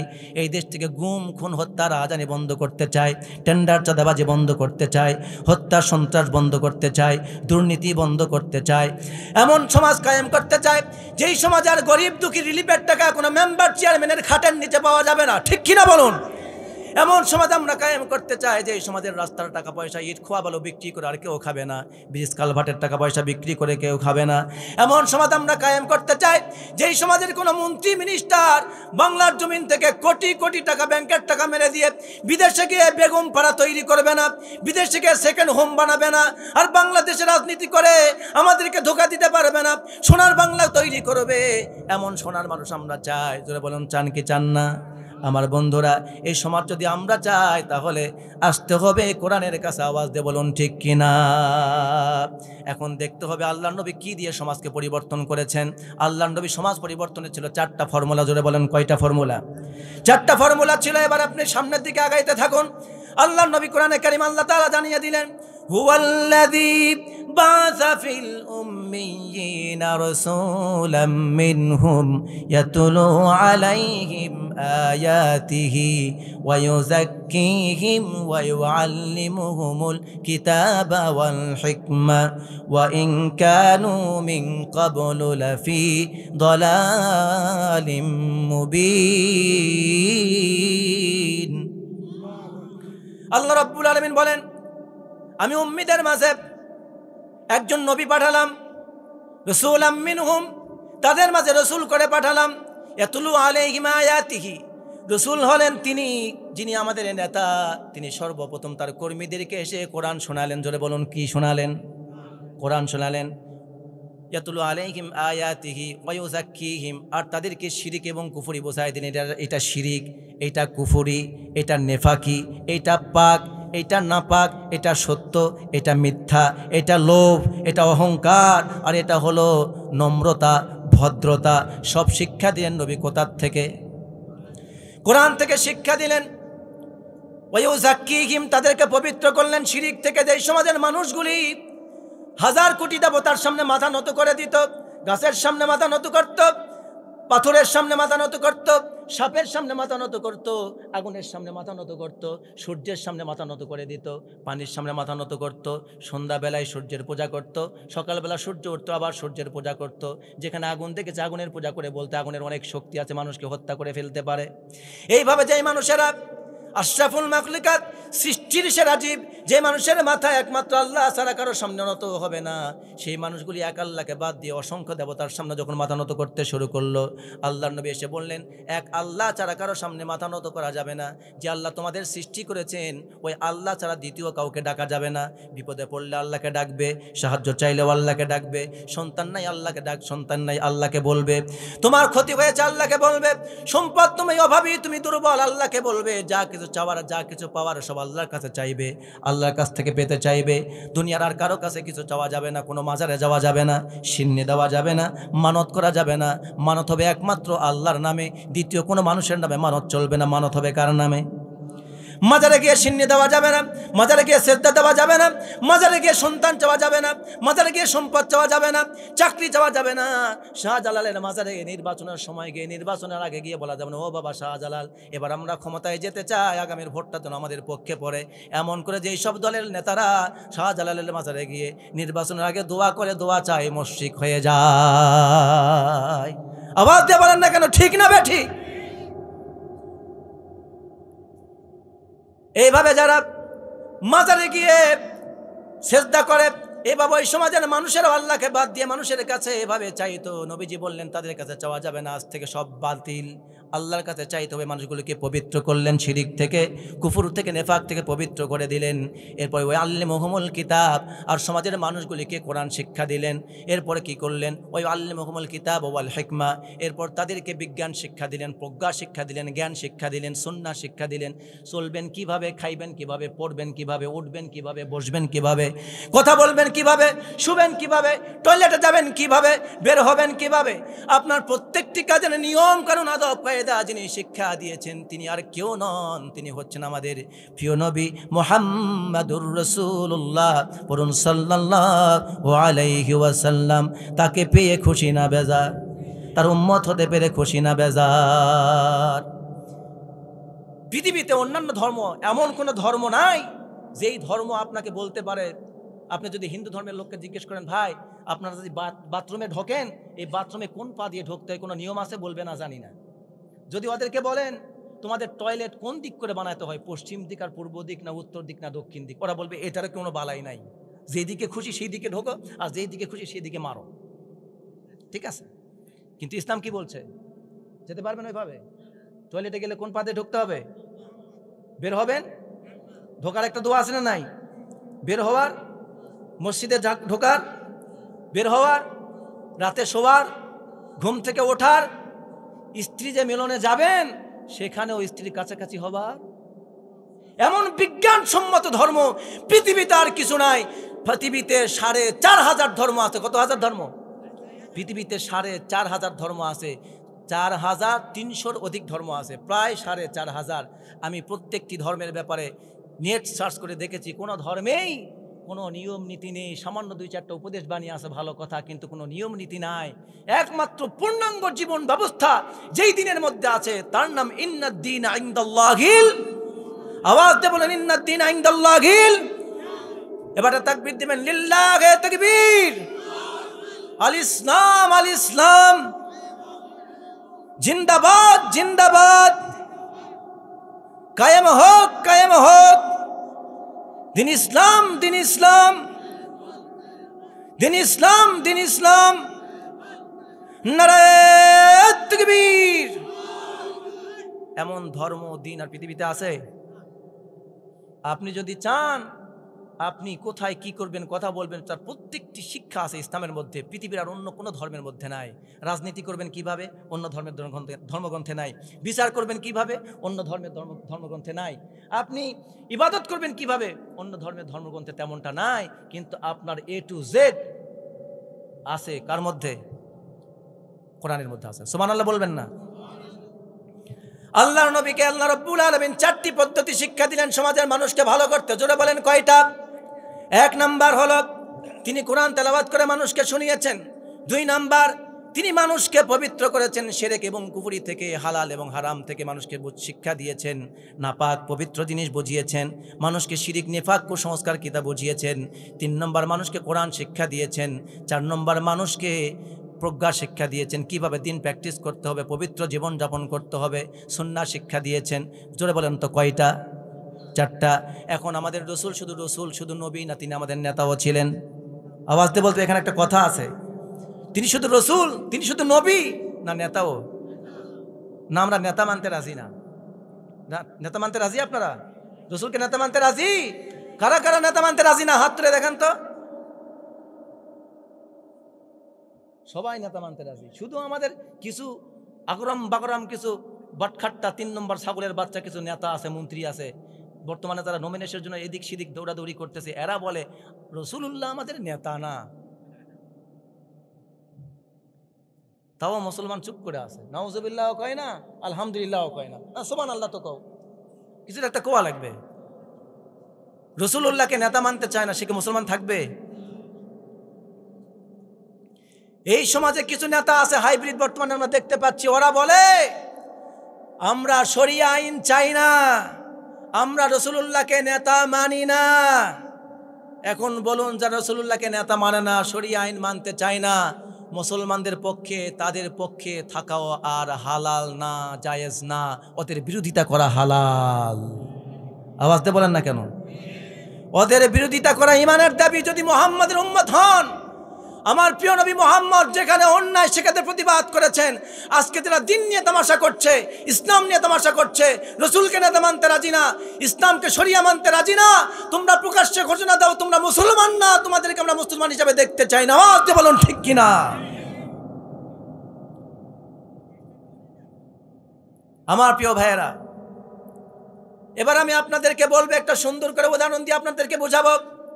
রসুল আমাদের নেতা ছিলেন, আমাদের নবী ছিলেন, আবার তিনি রসুলও ছিলেন। আল্লাহ রাব্বুল আলামিন কোরআনে কারিমে বলছেন, ওয়াজআলনাহুম আইম্মাতান ইয়াহদুনা বিআমরিনা ওয়া আওহাইনা ইলাইহিম ফি'লাল খায়রাত ওয়া ইকামাস সালাত ওয়া ইতাআস যাকাত ওয়া কানু লানা আবিদিন। আল্লাহ রাব্বুল আলামিন ইব্রাহিম আলাইহিস সালামের ব্যাপারে বলছেন, ও ইব্রাহিম, আমি তোমার সমাজের নেতা বানিয়ে পাঠিয়েছি। আমি আল্লাহ তোমার উপর ওহী করছি, আর আমি আদেশ করছি তোমাকে মানুষকে কল্যাণের দিকে ডাকো, আর মানুষকে নামাজ কায়েম করার কথা বলো, নামাজ কায়েম করো, যাকাত আদায় করো। আল্লাহ পাক বর্ণনা দেওয়ার পর বলছেন, প্রত্যেকটা নবী আল্লাহর একান্ত অনুগত ইবাদতকারী বান্দা ছিলেন। সুবহানাল্লাহ পড়ুন। প্রত্যেক নবী আল্লাহর একান্ত ইবাদতকারী বান্দা ছিলেন। এখন বলুন তো, প্রত্যেক নবী যদি নেতা হন, তাহলে আমাদের নবীও আমাদের কি নেতা? আর আমাদের নবী নেতা হয়ে তার সাহাবীদেরকে প্রথমে কি করেছেন? কোরআন শুনিয়েছেন। আওয়াজ দিয়ে বলেন না, কি শুনিয়েছেন? এরপরে পবিত্র করেছেন শিরিক এবং কুফরি থেকে, ঠিক না? হালাল হারাম নাপাক পবিত্র কি তা বুঝিয়েছেন, তাই না? 3 নম্বর তাদেরকে কোরআন শিক্ষা দিয়েছেন। 4 নম্বর তাদেরকে বাস্তবতা কিভাবে টেকেল দিতে হয় এটা শিখিয়েছেন। এবার আপনার বর্তমান নেতাদের দিকে একটু আসুন তো। আমাদের নেতা ও নেতা আছে না নাই সমাজে? আমাদের সমাজের নেতারা কি আপনাদেরকে বলে, প্রিয় আমার কর্মী ভাইয়েরা, আপনারা আমার কাছে আসুন, কোরআন শুনুন, কোরআন শিখুন? বলে? 2, এই নেতারা কি আপনাদেরকে বলে মদ হারাম, আমরা ক্ষমতায় গেলে মদকে নিষিদ্ধ করে দেব? গান হারাম, আমরা ক্ষমতায় গেলে অশ্লীল গান বন্ধ করে দেব? জেনা হারাম, আমরা ক্ষমতায় গেলে জেনাকে নিষিদ্ধ করে দেব, প্রতিটার লাইসেন্স বাতিল করে দেব? আমরা বলছি চুরি ডাকাতি হারাম, আমরা ক্ষমতায় গেলে দুর্নীতিবাজি চাঁদাবাজি টেন্ডারবাজি বন্ধ করে দেব? এরকম বলার সাহস পায়? এরা কি বলে নামাজ কায়েম করো, যাকাত আদায় করো, আল্লাহর জমিনে আল্লাহর সমাজে আল্লাহর জমিনে আল্লাহর সমাজ আল্লাহর কোরআনের সমাজ ব্যবস্থা কায়েম করো, এই কথা বলে?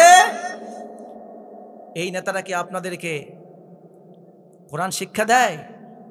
এই নেতারা কি আপনাদেরকে দিন ইসলাম কিভাবে চলতে হবে তা বাস্তবতার আলোকে প্র্যাকটিস করে শেখায়? যেই নেতারা আপনাদেরকে কোরআন শোনায় না, কোরআন শেখায় না, পবিত্রতা বোঝায় না, হালাল হারাম শিখায় না এবং আপনাদেরকে বাস্তব দিন প্র্যাকটিস করতে শিখায় না, বুঝতে হবে এই নেতা না, এই নেতা নামের খেতা, এ হলো শয়তানের গোলাম, আপনাকে ধোকা দিয়ে শয়তান বানাতে চায়। এদেরকে এখনই 3 তালাক দিয়ে বায়ান তালাক দিয়ে ফিরে আসার দরকার আছে না নাই? কথা বলে না তবু, আছে না নাই? যারা এখন আপনাকে কোরআন শিখায়, যারা কোরআন দিয়ে কথা বলে, যারা আপনাকে পবিত্র হতে বলে, যাদের ব্যাপারে যাদের সংবিধানে কোরআন আছে, যাদের গঠনতন্ত্রে কোরআন আছে, যারা আল্লাহর সমাজ আল্লাহর জমিনে কোরআনের সমাজ ব্যবস্থা কায়েম করতে চায়, আপনাকে তাদের পক্ষে থাকতে হবে, কারণ তাদের পক্ষে থাকা আপনার জন্য বাধ্যতামূলক, আর তাদের বিরোধিতা করা আপনার জন্য হারাম। নিঃসন্দেহে যারা বিরোধিতা করবে তারা মুনাফিক না হয়ে বেঈমান। আওয়াজ দিয়ে বলুন ঠিক কিনা? আমার প্রিয় ভাইয়েরা, তাহলে এই সমাজে কোরআন ব্যবস্থা চালক আমরা চাই কি চাই না? আল্লাহ রাব্বুল আলামিন বলছেন, দেখুন যারা বলে যে শরিয়া আইন চাই না, রাসূলুল্লাহ আমাদের নেতা না, এই কথা যারা বলে তাদের ব্যাপারে আল্লাহ কোরআনে কি বলছেন? আল্লাহ তাআলা বলছেন, وَقَدْ نَزَّلَ عَلَيْكُمْ فِي الْكِتَابِ أَنْ إِذَا سَمِعْتُمْ آيَاتِ اللَّهِ يُكْفَرُ بِهَا وَيُسْتَهْزَأُ بِهَا فَلَا تَقْعُدُوا مَعَهُمْ حَتَّى يَخُوضُوا فِي حَدِيثٍ غَيْرِهِ إِنَّكُمْ إِذًا مِثْلُهُمْ إِنَّ اللَّهَ جَامِعُ الْمُنَافِقِينَ وَالْكَافِرِينَ فِي جَهَنَّمَ جَمِيعًا। চিৎকার দেবেন আল্লাহু আকবার। আল্লাহ বলছেন, আল্লাহ তাআলা তোমাদের রব তোমাদের জন্য কোরআনে বিধান নাজিল করে দিয়েছেন। যখন তোমরা দেখতে পাবে, শুনতে পাবে কেউ আল্লাহর আয়াতকে অস্বীকার করছে কিংবা তা নিয়ে তুচ্ছতাচ্ছিল্য করছে, ইস্তাহজাউ বিহা, কোরআনের আয়াতকে তুচ্ছতাচ্ছিল্য করছে, শরীয়তকে তুচ্ছতাচ্ছিল্য করছে, রাসূলকে নিয়ে তুচ্ছতাচ্ছিল্য করছে, ফালা তাকুদু মাআহুম, আল্লাহ বলছেন তোমাদের কেউ যেন তাদের বৈঠকে না বসে, তাদের সাথে না বসে, তাদের সাথে সম্পর্ক না রাখে। এরপরেও যদি তাদের সাথে সম্পর্ক রাখে, ইন্নাকুম ইদা মিসলুহুম, তাহলে তোমরাও কিন্তু তাদের মতো হয়ে যাবে। আর জেনে রাখো, ওদের মতো হয়ে যাওয়া মানে হয় তুমি কাফের না হয় মুনাফিক। আর জেনে রাখো, মুনাফিক আর কাফেরদের কঠিন শাস্তি হবে। ইন্নাল্লাহা জামিউল মুনাফিকিনা ওয়াল কাফিরিনা ফি জাহান্নামা জামিআ। আল্লাহ তাআলা কোরআনে ঘোষণা করেছেন সমস্ত মুনাফিক এবং কাফেরকে এক জায়গায় করে একই সাথে, কাফেররা জাহান্নামে যেখানে থাকবে, মুনাফিকরাও কাফেরদের সাথে জাহান্নামে সেখানেই থাকবে। চিৎকার দিয়ে বলুন নাউযুবিল্লাহ। তাহলে এবার বলুন, যারা আল্লাহর আয়াত নিয়ে টিটকারি করে, কোরআন নিয়ে টিটকারি করে, ইসলামী সমাজ ব্যবস্থা কায়েম হোক এটা যারা চায় না, ইসলামী আন্দোলন করে তাদেরকে যারা ধোঁকা দেয়, তাদের বিরুদ্ধে কথা বলে, তাহলে বুঝতে হবে হয় মুনাফিক না হয় বেঈমান। ঠিক কিনা বলুন? কষ্ট পাচ্ছেন আপনারা? কথা কি আমি বানিয়ে বলতেছি না কোরআনে আছে? আমার প্রিয় ভাইয়েরা, এই জন্য আসুন আমরা একটা সমাজ, একটা কোরআনের সমাজ ব্যবস্থা চাই। চাই কি চাই না? চাই কি চাই না? প্রিয় ভাইয়েরা, আমাদের জীবনে অনেক ভুল ত্রুটি আছে, আর ভুল করতে চাই না। এই জন্য যা ভুল করেছি অতীতে, আজকে এখান থেকে তওবা করে যাব। আল্লাহ তাআলা যেন আমাদের অতীত জীবন থেকে সমস্ত গুনাহগুলি মাফ করে দেন। বলেন আমিন। কষ্ট হচ্ছে আপনাদের? আর কিছুক্ষণ কথা বলবো। যে আয়াত তেলাওয়াত করেছি এগুলা এতক্ষণ পর্যন্ত বাস্তবতা বোঝালাম, এবার আপনাদেরকে একটু বাস্তবতার আলোকে কোরআনে কারিমে যে আয়াত তেলাওয়াত করেছি সেখান থেকে সামান্য সংক্ষিপ্ত কিছু কথা শোনাবো। রাজি আছেন? আচ্ছা, আমার সঙ্গে পড়েন। সবাই রাজি আছেন তো নাকি? একটু হাতটা তুলেন তো, তাকবীর দেন। লিল্লাহে তাকবীর। আল কোরআনের আলো ঘরে ঘরে জ্বলতেছে 54 বছর ধরে। হ্যাঁ, ঘরে যা জ্বলার জ্বলছে, এমন জ্বলা জ্বলছে, এখন ঘরের কোরআন তাকের মধ্যে না, এখন গোয়াল ঘরে গেছে। ঠিক কিনা বলেন? এই জন্য যা জ্বলার জ্বলছে, এখন থেকে কোরআন শুধু ঘরে না, ঘরে তো জ্বলবেই, পাশাপাশি সংসদেও জ্বালাতে হবে। ঠিক কিনা বলুন?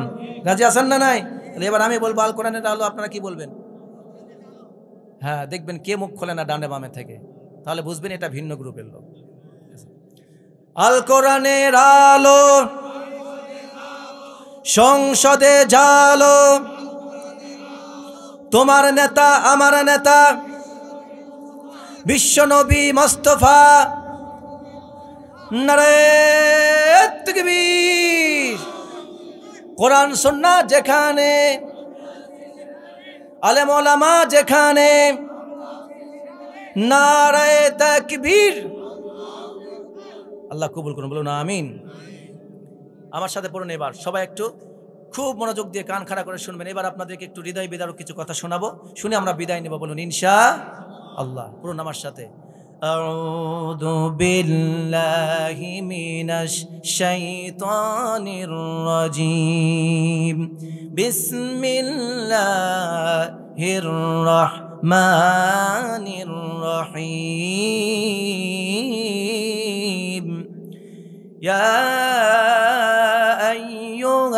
الذين آمنوا توبوا إلى الله توبة نصوحا। আল্লাহু আকবার। আমাদের জীবনে পাপ নাই এমন কেউ আছে? যাদের পাপ আছে, এবার সংক্ষিপ্ত সময় বসবো। জীবনের পাপ আছে, আল্লাহ তাআলা সব বান্দাকে ক্ষমা করতে চান, মাফ করে দিতে চান। আমরা ক্ষমা নিয়ে আজকের মাহফিল থেকে বিদায় নেব ইনশাআল্লাহ।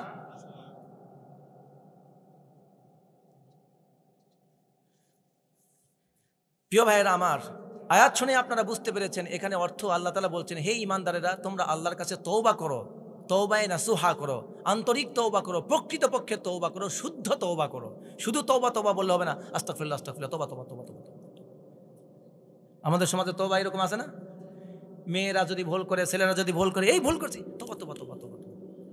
দুই গালে দুই থাপ্পড় মারার নাম তওবা? হ্যাঁ, এটার নাম তওবা না। তওবা কি? আজকে আপনাকে সেটা আমি শিখাবো, ছোট্ট ভাষায় সংক্ষিপ্তভাবে বোঝাবো ইনশাআল্লাহ। তওবা করবেন জীবনে, এই তওবা শিখার পরে ইনশাআল্লাহ এখন থেকে তওবা হবে শুদ্ধ তওবা, আর তওবার পরে জীবনও পরিবর্তন হবে ইনশাআল্লাহ। তওবা অর্থ হলো ফিরে আসা, রুজু হওয়া, আল্লাহর দিকে ফিরে আসা, আল্লাহর পথে চলে আসা, কাম ব্যাক করা। সেটা কি? বান্দা গুনাহ করার মাধ্যমে আল্লাহর হুকুম অমান্য করে, এর মাধ্যমে শরীয়ত লঙ্ঘন করে, আল্লাহর রহমতের বেষ্টনী থেকে বাইরে চলে যায়, পুনরায় আবার রোনাজারি কান্না করে, অনুতপ্ত অনুশোচনা করে আল্লাহর পথে ফিরে আসাকে বলে তওবা। এটার নাম কি? তওবা। তওবা যদি পৃথিবীতে না থাকতো তাহলে মানুষ হতাশ হয়ে যেত এবং পৃথিবীতে অন্যায় বেড়ে যেত। কারণ মানুষ ভাবতো, আমি যা অন্যায় করেছি তা যদি আর মাপই না পাই তো ভালো হয়ে লাভ কি, আরো 2টা খুন করি। কি কথা বোঝাতে পারিনি? জাহেলি সমাজের মানুষগুলিকে রব্বুল আলামিন যে আশার আলো দিয়ে তাদেরকে জান্নাতের পথে এনেছেন, তার মধ্যে অন্যতম একটা পথ হলো তওবা। অন্যতম পথ কি? তওবা। বান্দাদেরকে ঈমান শিক্ষা দেওয়ার পর বলেছেন, জীবনে যা গুনাহ করেছিস বান্দা, যদি তওবা করিস তোর জিন্দেগির সব গুনাহ আমি রব্বুল আলামিন মাফ করে দেব। বলুন সুবহানাল্লাহ। সুতরাং তওবা হচ্ছে বান্দার জিন্দেগির গুনাহ মাফের উত্তম মাধ্যম। আর যে বান্দা তওবা করবে, আল্লাহ রব্বুল আলামিন তার জন্য রেখেছেন 4টা পুরস্কার। জোরে বলেন কয়টা পুরস্কার? 4টা পুরস্কার। এক, আল্লাহ রব্বুল আলামিন তার ভুল ত্রুটি ক্ষমা করে দিবেন। আরো আসতে বলেন। বললই যখন কেউ, আর বাকিগুলা কেউ বললো না, ওই একজন বলছে ইতিমের মতো, বাকিগুলো বলে তুই ক, আমাদের লাগবে না, তুই ক। লাগবে না আমাদের? হ্যাঁ, বলেন সুবহানাল্লাহ। হ্যাঁ, প্রথম নম্বর পুরস্কার হলো তার জীবনের গুনাহ মাফ করে দিবেন। গুনাহ মাফ চাই না? 2 নম্বর পুরস্কার হলো আল্লাহ রাব্বুল আলামিন তাকে জান্নাত দান করবেন, যেই জান্নাতের তলে থাকবে, নিচে দিয়ে নদী প্রবাহিত হবে। সেই নদী কি আপনার এই আমাদের সাপাহারের আশপাশে যে নদী, এরকম নদী নাকি? জান্নাতের নদী, দুধের নদী, মধুর নদী, শরাবের নদী, মাছের নদী, অনেক কিছুর নদী থাকবে। তার মধ্যে বিশেষ কিছু নদী আছে, তা হলো ঝর্ণা, দুধের ঝর্ণা, মধুর ঝর্ণা, শরাবের ঝর্ণা। এগুলির উপর যদি একটা বাড়ি হয়, বাড়ির নিচ দিয়ে যদি কল কল কল করে ধ্বনি দিয়ে যদি পানি প্রবাহিত হয়, আর যদি এমন স্থায়ী বাড়ি হয় যা কোনোদিন আর ভাঙবে না, মস্কাবে না, ঝড় টর্নেডো ঘূর্ণিঝড় ভূমিকম্প কিছুই আসবে না, তাহলে এমন একটা যদি বাড়ি হয়, কমপ্লেক্স হয়, কেমন লাগবে? এই বাড়ি আল্লাহ তাআলা আপনাদেরকে দিবেন। 3 নম্বর পুরস্কার হলো কিয়ামতের দিন হাসরের ময়দানে অসংখ্য মানুষ লাঞ্ছিত হবে, অপমানিত হবে, লজ্জায় মাথা নিচু হয়ে যাবে, নিজের আঙ্গুল কামড়াতে থাকবে। কেউ বলবে আমি যদি মাটি হয়ে যেতাম, কেউ বলবে আমি যদি ধ্বংস হয়ে যেতাম, কেউ বলবে হাসরের মাঠে যদি ওটা না লাগতো, কেউ বলবে আমি যদি পশু পাখি হয়ে যেতাম, তাহলে কত না ভালো হতো, ওদের মতো বিচার হয়ে শেষ হয়ে যেত। ঠিক সেই সময় আল্লাহ তাআলা তওবাকারীকে লাঞ্ছিত করবেন না, নবীদেরকে সম্মানিত করবেন। নবীদের পাশাপাশি বিশ্বাসী মুমিন তওবাকারী বান্দাদেরকেও আল্লাহ রাব্বুল আলামিন সম্মানিত করবেন। 4 নম্বর পুরস্কার হলো হাসরের মাঠে আল্লাহ তাআলা তওবাকারী বান্দাদেরকে বিশেষভাবে এমনভাবে তাদেরকে ডেকে নেবেন, একটা গহীন, একটা কঠিন অন্ধকারের মধ্যে ডেকে নিয়ে সেখানে সবাই আসবে, সেখানে আল্লাহ তাআলা নূর দান করবেন। আর এই নূর নিয়ে আল্লাহর তওবাকারী বান্দারা আল্লাহর ফুলসিরাত পার করে দেওয়ার জন্য, জান্নাতে নেওয়ার জন্য তাদেরকে নূরের গাড়ি দান করে দিবেন। 4টি পুরস্কার আপনাদের জন্য বললাম, এবার 4টি পুরস্কার আমরা শুনবো তো ইনশাআল্লাহ। তাহলে তওবা হচ্ছে মুমিন বান্দার গুনাহ মাফের প্রধান মাধ্যম। ঈমানের পরে প্রধান সত্য আমাদের তওবা করতে হবে। কি করতে হবে? তওবা করতে হবে। আল্লাহ রাব্বুল আলামিন কোরআনে কারিমে তাই বলছেন, ইয়া আইয়ুহাল্লাযীনা আমানু তুবু ইলাল্লাহি তাওবাতান নাসুহা। চিৎকার দিয়ে বলুন আল্লাহু আকবার। আল্লাহ রাব্বুল আলামিন বলেন, বান্দা, আমার বিশ্বাসী বান্দা ও আমার মুমিন বান্দা, আল্লাহ তাআলা মুমিন বান্দাদেরকে ডাক দিয়ে বলছেন, ও ঈমানদারেরা, ও বিশ্বাসীরা, ও বিলিভারম্যান, তোমরা যারা আল্লাহকে বিশ্বাস করেছো, তোমরা শোনো, আল্লাহর কাছে তওবা করো, আল্লাহর কাছে ফিরে আসো, প্রকৃত তওবা করো, তাহলে আমি রব্বুল আলামিন তোমাদেরকে 4টা পুরস্কার দান করব। আল্লাহ তাআলা এখানে যখন ডাক দিয়েছেন, ও ঈমানদারেরা, এখানে ঈমানদারকে ডাক দেওয়ার জন্য 3টা অর্থ রয়েছে। জোরে বলেন কয়টা? কোরআনে কারিমে রব্বুল আলামিন আমানু বলে যত জায়গায় ডাক দিয়েছেন, তার মধ্যে বিশেষ করে 3টা অর্থ লুকায়িত আছে। 1 নম্বর হলো আল্লাহ রাব্বুল আলামিন যখন ডাক দেন, ইয়া আইয়ুহাল্লাযীনা আমানু, ও আমার বিশ্বাসী বান্দা, সাচ্চা ঈমানদার লোকেরা, তোমরা বেশি করে আরো ঈমানদার হও, বেশি বেশি ইবাদত করো, বেশি বেশি ইস্তেগফার করো, বেশি বেশি তওবা করো, আরো বেশি বেশি মর্যাদা বাড়ায় নাও। এই জন্য আল্লাহ রাব্বুল আলামিন ঈমানদারদের মর্যাদা বাড়ানোর জন্য ডাক দেন। 2 নম্বর, আল্লাহ রাব্বুল আলামিন ঈমানদার বলে যখন ডাক দেন, আমানু বলে যখন ডাক দেন, এই ডাক দ্বারা আল্লাহ রাব্বুল আলামিন তার বান্দার প্রতি ভালোবাসা প্রকাশ করেন। আল্লাহ তাআলা বোঝান, বান্দা, দুনিয়ার সবাই যদি তোর শত্রু হয়ে যায়, আমি রব্বুল আলামিন তোমার এমন রব, আমি তোমার মা বাবার চাইতেও তোমার প্রতি বেশি দয়ালু। আল্লাহ রাব্বুল আলামিন যখন আমানু বলে ডাক দেন, আল্লাহ রাব্বুল আলামিন বোঝাতে চান, ও দুনিয়ার মুনাফিকেরা, আর মুনাফিকি করিস না, মুনাফিকি ছেড়ে দে, তওবা করে ফিরে আয়, নচেত কিন্তু তোর ঠিকানা হবে জাহান্নাম। ও ঈমানদারেরা, তোমরা যারা ভুল করেছো, সামান্য ভুল ত্রুটি করেই ফেলেছো, অনেক ইবাদত বন্দেগী করেছো, ইবাদত বন্দেগী করতে করতে তোমার জীবনে অনেক কবিরা গুনাহ হয়ে গিয়েছে। কবিরা গুনাহ মাফ করার মতো কেউ নাই। তোমার এই দুনিয়ার মানুষ যদি জানে, তোমার বিচার করবে, মামলা দেবে, হামলা দেবে। কিন্তু আমি রব্বুল আলামিন ঘোষণা করছি, ও ঈমানদার মুমিন বান্দা, জীবনে যা ভুল করেছিস, তওবা করে ফিরে আয়, আমি তোর কবিরা গুনাহ মাফ করে দিয়ে তোরে জান্নাত দান করব। বলুন সুবহানাল্লাহ। তার মানে শেষ কথাটা আপনাদের বোঝাতে চাই, আমাদের জীবনে পাপ আছে, যদিও আমরা কালেমা পড়েছি, কালেমা পড়ি নাই, আমরা কালেমা পড়েছি, কোরআন পড়তে শিখেছি, নামাজ পড়ি, কিন্তু মাঝে মাঝে অনেকেই জেনা করে ফেলেছি, অনেকেই নামাজ কাজা করে ফেলেছি, অনেকেই নেশার বোতলে হাত দিয়েছি, অনেকেই দুর্নীতি করেছি, অনেকেই মানুষ হত্যা করেছি, অনেকে অনেক অন্যায় করেছি। কিন্তু বলুন তো, এখানে এমন অনেক মানুষ আছে না নাই যারা হত্যার সাথে জড়িত? এমন অনেক মানুষ আছে এখানে যারা জেনার সাথে জড়িত, এমন অনেক মানুষ এখানে আছে যারা খুনের সাথে জড়িত, এমন অনেক মানুষ আছে এখানে যারা শিরকের সাথে জড়িত, এমন অন্যায়কারী পাপকারী মানুষ আছে না নাই? এমন পাপকারী মানুষ এখানে আছে। আপনাদেরকে একটা ছোট্ট মেসেজ দেই, শুনুন। জীবনে পাপ হলো দুই প্রকার। পাপ কত প্রকার? পাপ হলো দুই প্রকার, একটা হলো কবিরা গুনাহ আর একটা হলো সগীরা। গুনাহে কবিরা আর গুনাহে সগীরা। কেউ যদি সগীরা গুনাহ করে, আপনি যখন ওযু করতে যাবেন, ওযু করার সাথে সাথে নবীজি বলেছেন ওযুর পানিগুলি যখন তোমার অঙ্গ প্রত্যঙ্গকে ধৌত করবে, হাত যখন ধৌত করবে, হাত ধোয়ার সাথে সাথে হাতের যত সগীরা গুনাহ ছিল সব পানির সাথে ধুয়ে মুছে সাফ হয়ে যাবে। অজুর পানি যখন তুমি মুখে দেবে, মুখে দেওয়ার সাথে সাথে অজুর পানির সাথে সাথে তোমার মুখের দ্বারা, চোখের দ্বারা যত সগীরা গুনাহ হয়েছিল সব সগীরা গুনাহগুলো রব্বুল আলামিন ধুয়ে সাফ করে দেবেন। তুমি যখন পা ধৌত করবে, পায়ের দ্বারা যত সগীরা গুনাহ হয়েছিল সব আল্লাহ রব্বুল আলামিন ধুয়ে মুছে সাফ করে দিবেন। মাথা যখন মাসায় করবা, চিন্তা ভাবনার দ্বারা যত তোমার সগীরা গুনাহ হয়েছিল সব সগীরা গুনাহগুলি মাফ করে দিবেন। এমনি করে যখন নামাজ আদায় করবা, এক সপ্তাহ থেকে আর এক সপ্তাহ পর্যন্ত সমস্ত সগীরা গুনাহ আল্লাহ পাক মাফ করে দিবেন। তুমি যখন রোজা রাখবে, এক রমাদান থেকে আর এক রমাদান পর্যন্ত যত সগীরা গুনাহ হবে সব সগীরা গুনাহ রব্বুল আলামিন মাফ করে দিবেন। তুমি যখন হজ করতে যাবে, হজ করার বিনিময়ে সব সগীরা গুনাহগুলো মাফ হয়ে যাবে। যাকাত দিবে, সব সগীরা গুনাহগুলো মাফ হয়ে যাবে। দান করবে, সগীরা গুনাহগুলো মাফ হয়ে যাবে। সালাম দিবেন, সগীরা গুনাহ মাফ হয়ে যাবে। মানুষকে সৎ উপদেশ দিবেন, সগীরা গুনাহ মাফ হয়ে যাবেন। সৎ কাজের আদেশ করবেন, সগীরা গুনাহ মাফ হবে। অন্যায় কাজে নিষেধ করবেন, সগীরা গুনাহ মাফ হবে। মানুষকে সাহায্য করবেন, সগীরা গুনাহ মাফ হবে। কিন্তু আল্লাহ রাব্বুল আলামিন কোরআনের কোনো জায়গায় বলেন নাই এমন একটা দান করলে, নামাজ পড়লে কবিরা গুনাহ মাফ হয়ে যাবে। বরং যত জায়গায় কবিরা গুনার কথা বলা হয়েছে, সগীরা গুনাহ ভালো আমলের দ্বারা মাফ হয়, কিন্তু কবিরা গুনাহ তওবা ছাড়া মাফ হয় না। তাহলে গুনাহ কয় প্রকার? যারা বলেন কয় প্রকার গুনাহ? গুনাহ হলো দুই প্রকার, গুনাহে সগীরা আর গুনাহে কবিরা। বড় গুনাহ মা বাবার অবাধ্য হওয়া কবিরা গুনাহ। কত সন্তান আছে মা বাবার অবাধ্য, আছে না নাই? মা বাবার অনেক অবাধ্য সন্তান আছে, অথচ আল্লাহর নবী কি বলেছেন শুনুন, কানে আঙ্গুল দিয়েন না, কানটা একটা পরিষ্কার করেন। আল্লাহর নবী বলেছেন 3 শ্রেণীর লোক আল্লাহর জান্নাতে প্রবেশ করবে না, তার জন্য জান্নাত হারাম। কয় শ্রেণীর? আল্লাহর নবী বলেছেন সালাসাতুন কদ হারামাল্লাহু আলাইহিমুল জান্নাহ, 3 শ্রেণীর মানুষের জন্য আল্লাহ পাক জান্নাতকে হারাম করে দিয়েছেন। মুদমিনুল খামার, 1 নম্বর হলো নিশা পানকারী। ওয়াল আকুলি ওয়ালিদাই, যে সন্তান পিতামাতার অবাধ্য।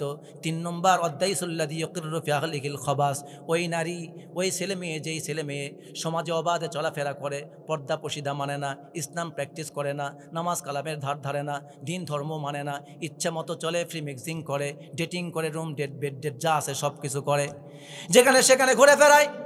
এমন যারা উল্টাপাল্টা চলাফেরা করে, কিন্তু পরিবারের মা বাবা শাসন করে না, ছেলে মেয়েকে বেপরদায় চলে, মা শাসন করে না, বেপরদায় ছেলে চলে, বাবা শাসন করে না, ছেলে নিশা খায়, বাবা শাসন করে না, ছেলে নামাজ পড়ে না, বাবা শাসন করে না। কিন্তু ওই বাবাই আবার চায় একটা নামাজি বউ চায়। ওই বাবাই যখন আবার সন্তানের জন্য বউ খোঁজে, তখন দেখে কোন বউ পর্দাশীল।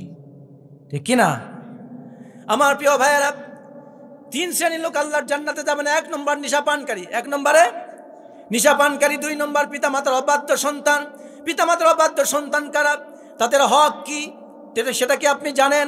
আল্লাহর নবী মুহাম্মদুর রাসূলুল্লাহ পড়ুন সাল্লাল্লাহু আলাইহি ওয়াসাল্লাম। নবীকে গিয়ে প্রশ্ন করা হয়েছে, নবীজি আমার মা বাবার হক কি? নবীজি জবাব দিলেন সংক্ষেপে, হুমা জান্নাতুকা ওয়া নারুকা, তোমার মা বাপ তোমার জান্নাত, তোমার মা বাপ তোমার জাহান্নাম। তোমার মা বাবার খেদমত করে মা বাপকে যদি খুশি করতে পারো, আল্লাহ খুশি হয়ে যাবে। দুনিয়াতে তোমার রিজিকে মালে সম্মানে বরকত দান করবেন, আর পরকালে মা বাপ নামক জান্নাতের দরজা দিয়ে তোমাকে আল্লাহ রাব্বুল আলামিন জান্নাতে ঢোকায়া দিবেন। সুবহানাল্লাহ। জান্নাতের একটা দরজা থাকবে, একটার নাম হলো মা আর একটার নাম হলো বাবা। যেই সন্তান পৃথিবীতে মা বাপকে সম্মান করবে, মা বাপকে খেদমত করবে, মা বাবার দেখভাল করবে, মা বাপকে ভালোবাসবে, মা বাপকে খুশি রাখবে, মা বাবার সাথে অন্যায় করবে না, মা বাপকে ঝাড়ি মারবে না, মা বাপকে কষ্ট দেবে না, মা বাপকে মারপিট করবে না, মা বাপকে অত্যাচার করবে না। আল্লাহ নবী বলেছেন তোমার মা বাবার খেদমতের দ্বারা আল্লাহ যদি একবার খুশি হয়ে যায়, রব্বুল আলামিন তোমার জন্য জান্নাত রেডি রেখেছেন। মা বাবা নামক জান্নাতের দরজা দিয়ে আল্লাহর জান্নাতে প্রবেশ করবে, এতে কোনো সন্দেহ নাই। ওগো মা তুমি এই ধরনের শ্রেষ্ঠ নিয়ামত, তোমারই পদতলে রয়েছে জান্নাত। ওগো মা তুমি এই ধরনের শ্রেষ্ঠ নিয়ামত, তোমারই পদতলে রয়েছে জান্নাত। এই পৃথিবী থাকতো গো ফুল পাখিহীন, এই পৃথিবী থাকতো গো মায়ামোহহীন, এই পৃথিবী থাকতো গো ফুল পাখিহীন, এই পৃথিবী থাকতো গো মায়ামোহহীন, যদি না পেত তোমার মায়ারি হাত। ওগো মা তুমি এই ধরনের শ্রেষ্ঠ নিয়ামত, তোমারই পদতলে রয়েছে জান্নাত। আল্লাহ কবুল করুন, বলুন আমিন। মা বাবার খেদমত করতে চাই কি চাই না? মা বাবাকে সম্মান করতে চাই কি চাই না? মা বাবার সাথে যারা দুর্ব্যবহার করি ছেড়ে দাও, তওবা করো, ফিরে আসো। মা বাবার অবাধ্য হওয়া কবিরা গুনাহ। মা বাপকে খুশি করো, যেভাবে পারো খুশি করো। বউ গেলে বউ পাবা, মা বাপ গেলে মা বাপ পাবা না। মা বাপ যদি বেজার হয় জাহান্নাম, বউ বেজার হলে জাহান্নাম, এমন কথা আছে নাকি? তবে অন্যায়ভাবে বউকে বেজার করা যাবে না। তার মানে এটা আবার বুঝবেন না যে বউকে অন্যায়ভাবে বেজার করবেন, মারিয়া পিঠে বেজার করবেন, তা করা যাবে না। আমার প্রিয় ভাইয়েরা, মা বাবার সাথে সম্মানজনক ব্যবহার করবেন, তাহলে আমরা জানলাম কবিরা গুনাহ, নিশা করা কবিরা গুনাহ, মা বাবার অবাধ্য হওয়া কবিরা গুনাহ, শিরক করা কবিরা গুনাহ, নিশাপান করা কবিরা গুনাহ, আর হলো অবাধে চলাফেরা করা, দিন ধর্ম না মেনে অবাধে উল্টাপাল্টা চলাফেরা করা হলো কবিরা গুনাহ। এই গুনাহগুলো থেকে যদি বাঁচতে চাই তওবা করা দরকার আছে না নাই? এখন আল্লাহ রাব্বুল আলামিন কোরআনে কারিমে বলছেন, বান্দা জীবনে অনেক গুনাহ করেছিস, অনেক পাপ করেছিস, একটু ফিরায়, একটু ফিরায়। আল্লাহ রাব্বুল আলামিন বলছেন, আসা রাব্বুকুম ويكفر عنكم سيئاتكم ويدخلكم جنات تجري من تحتها الأنهار يوم لا يخزي الله النبي والذين آمنوا معه نورهم يسعى بين أيديهم وبأيمانهم يقولون ربنا أتمم لنا نورنا واغفر لنا إنك على كل شيء قدير। আল্লাহ রাব্বুল আলামিন বলছেন, বান্দা আসা রাব্বুকুম আইয়ুকাফিরু আনকুম, ও বান্দা তুমি যদি প্রকৃতপক্ষে তওবা করো, খাঁটি যদি তওবা করো, তওবায়ে নাসুহা যদি করতে পারো, তাহলে আমি রব্বুল আলামিন তোর জিন্দেগির সব গুনাহগুলি মাফ করে দেব, তোকে জান্নাত দান করব। এরপর আমি তোকে হাসরের ময়দানে নবীর সাথে তোরে সম্মানিত করে দেব। আর 4 নম্বর, আমি রব্বুল আলামিন তোরে নূর দান করে সম্মানিত করব। বলুন সুবহানাল্লাহ। এখন আল্লাহ রব্বুল আলামিন যে হাসরের মাঠে নূর দান করবেন, এই কথাটা আল্লাহ তাআলা এক জায়গায় বলছেন এইভাবে, ইয়াউমা তারাল মুমিনিনা ওয়াল মুমিনাতি ইয়াসআ নূরুহুম বাইনা আইদিহিম ওয়া বিআইমানিহিম বুশরাকুমুল ইয়াউমা জান্নাতুন তাজরি মিন তাহতিহাল আনহার খালিদিনা ফিহা যালিকা হুয়াল ফাওজুল আযীম। আল্লাহ রাব্বুল আলামিন বলছেন, ও মুমিন বান্দারা, হাসরের ময়দান যেদিন কায়েম হয়ে যাবে, কিয়ামত হয়ে যাবে, দুনিয়ার সমস্ত মানুষ মারা যাবে, কবর থেকে ওঠানো হবে, হাসরের ময়দান সবাই দাঁড়িয়ে থাকবে। আল্লাহ রাব্বুল আলামিন মিজানের পাল্লা দাঁড় করায় দেবেন, আল্লাহ পাক বিচার শুরু করে দেবেন।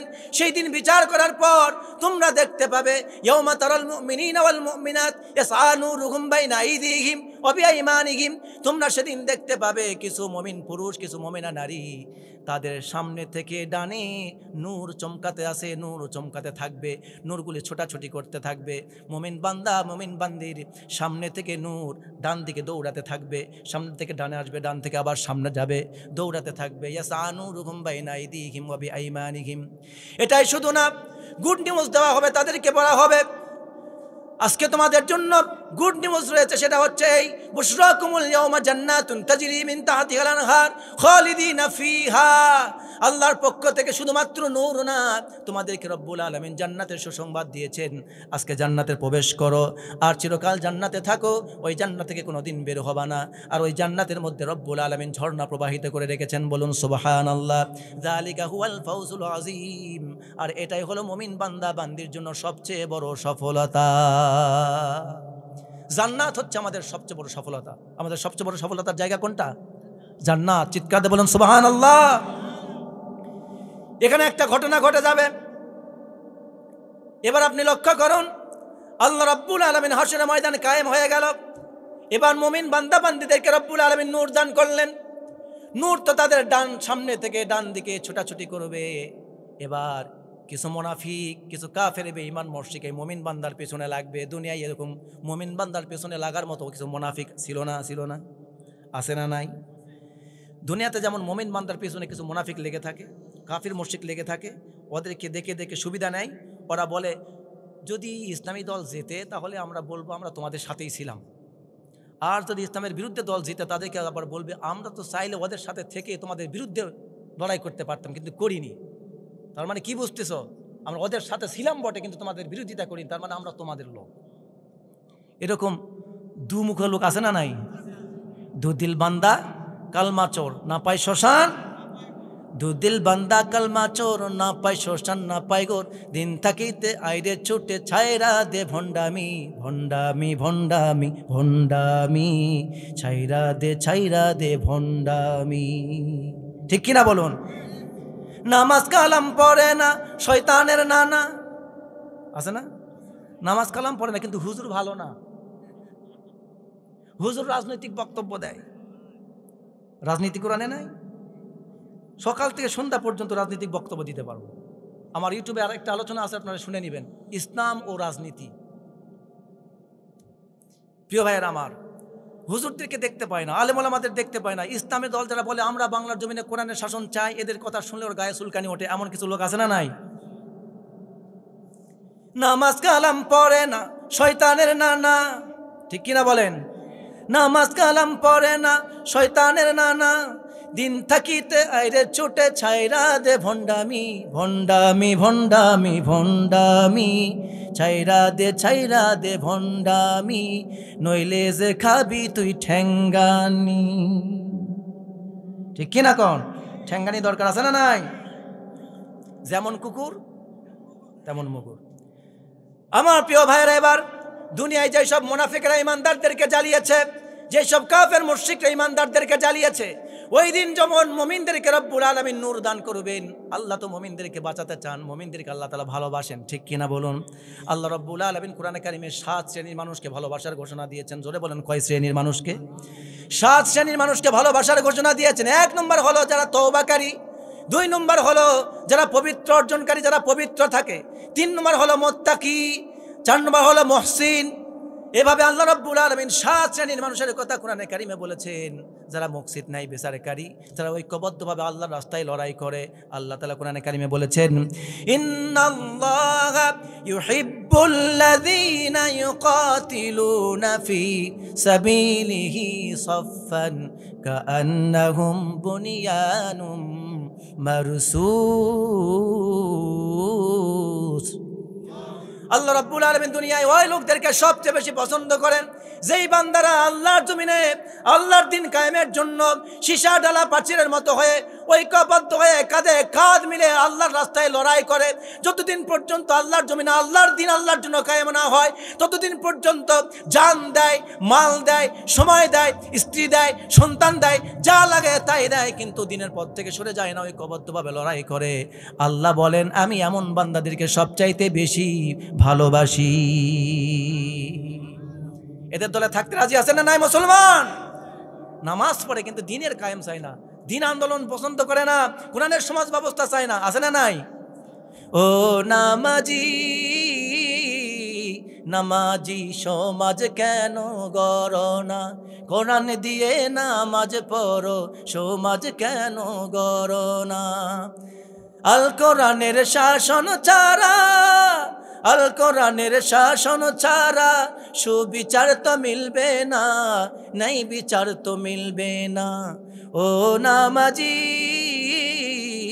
নামাজি সমাজ কেন গড়ো না, কোরআন দিয়ে নামাজ পড়ো সমাজ কেন গড়ো না, কোরআন দিয়ে বিয়ে পড়ো সমাজ কেন গড়ো না, কোরআন দিয়ে জানাজা পড়ো সমাজ কেন গড়ো না।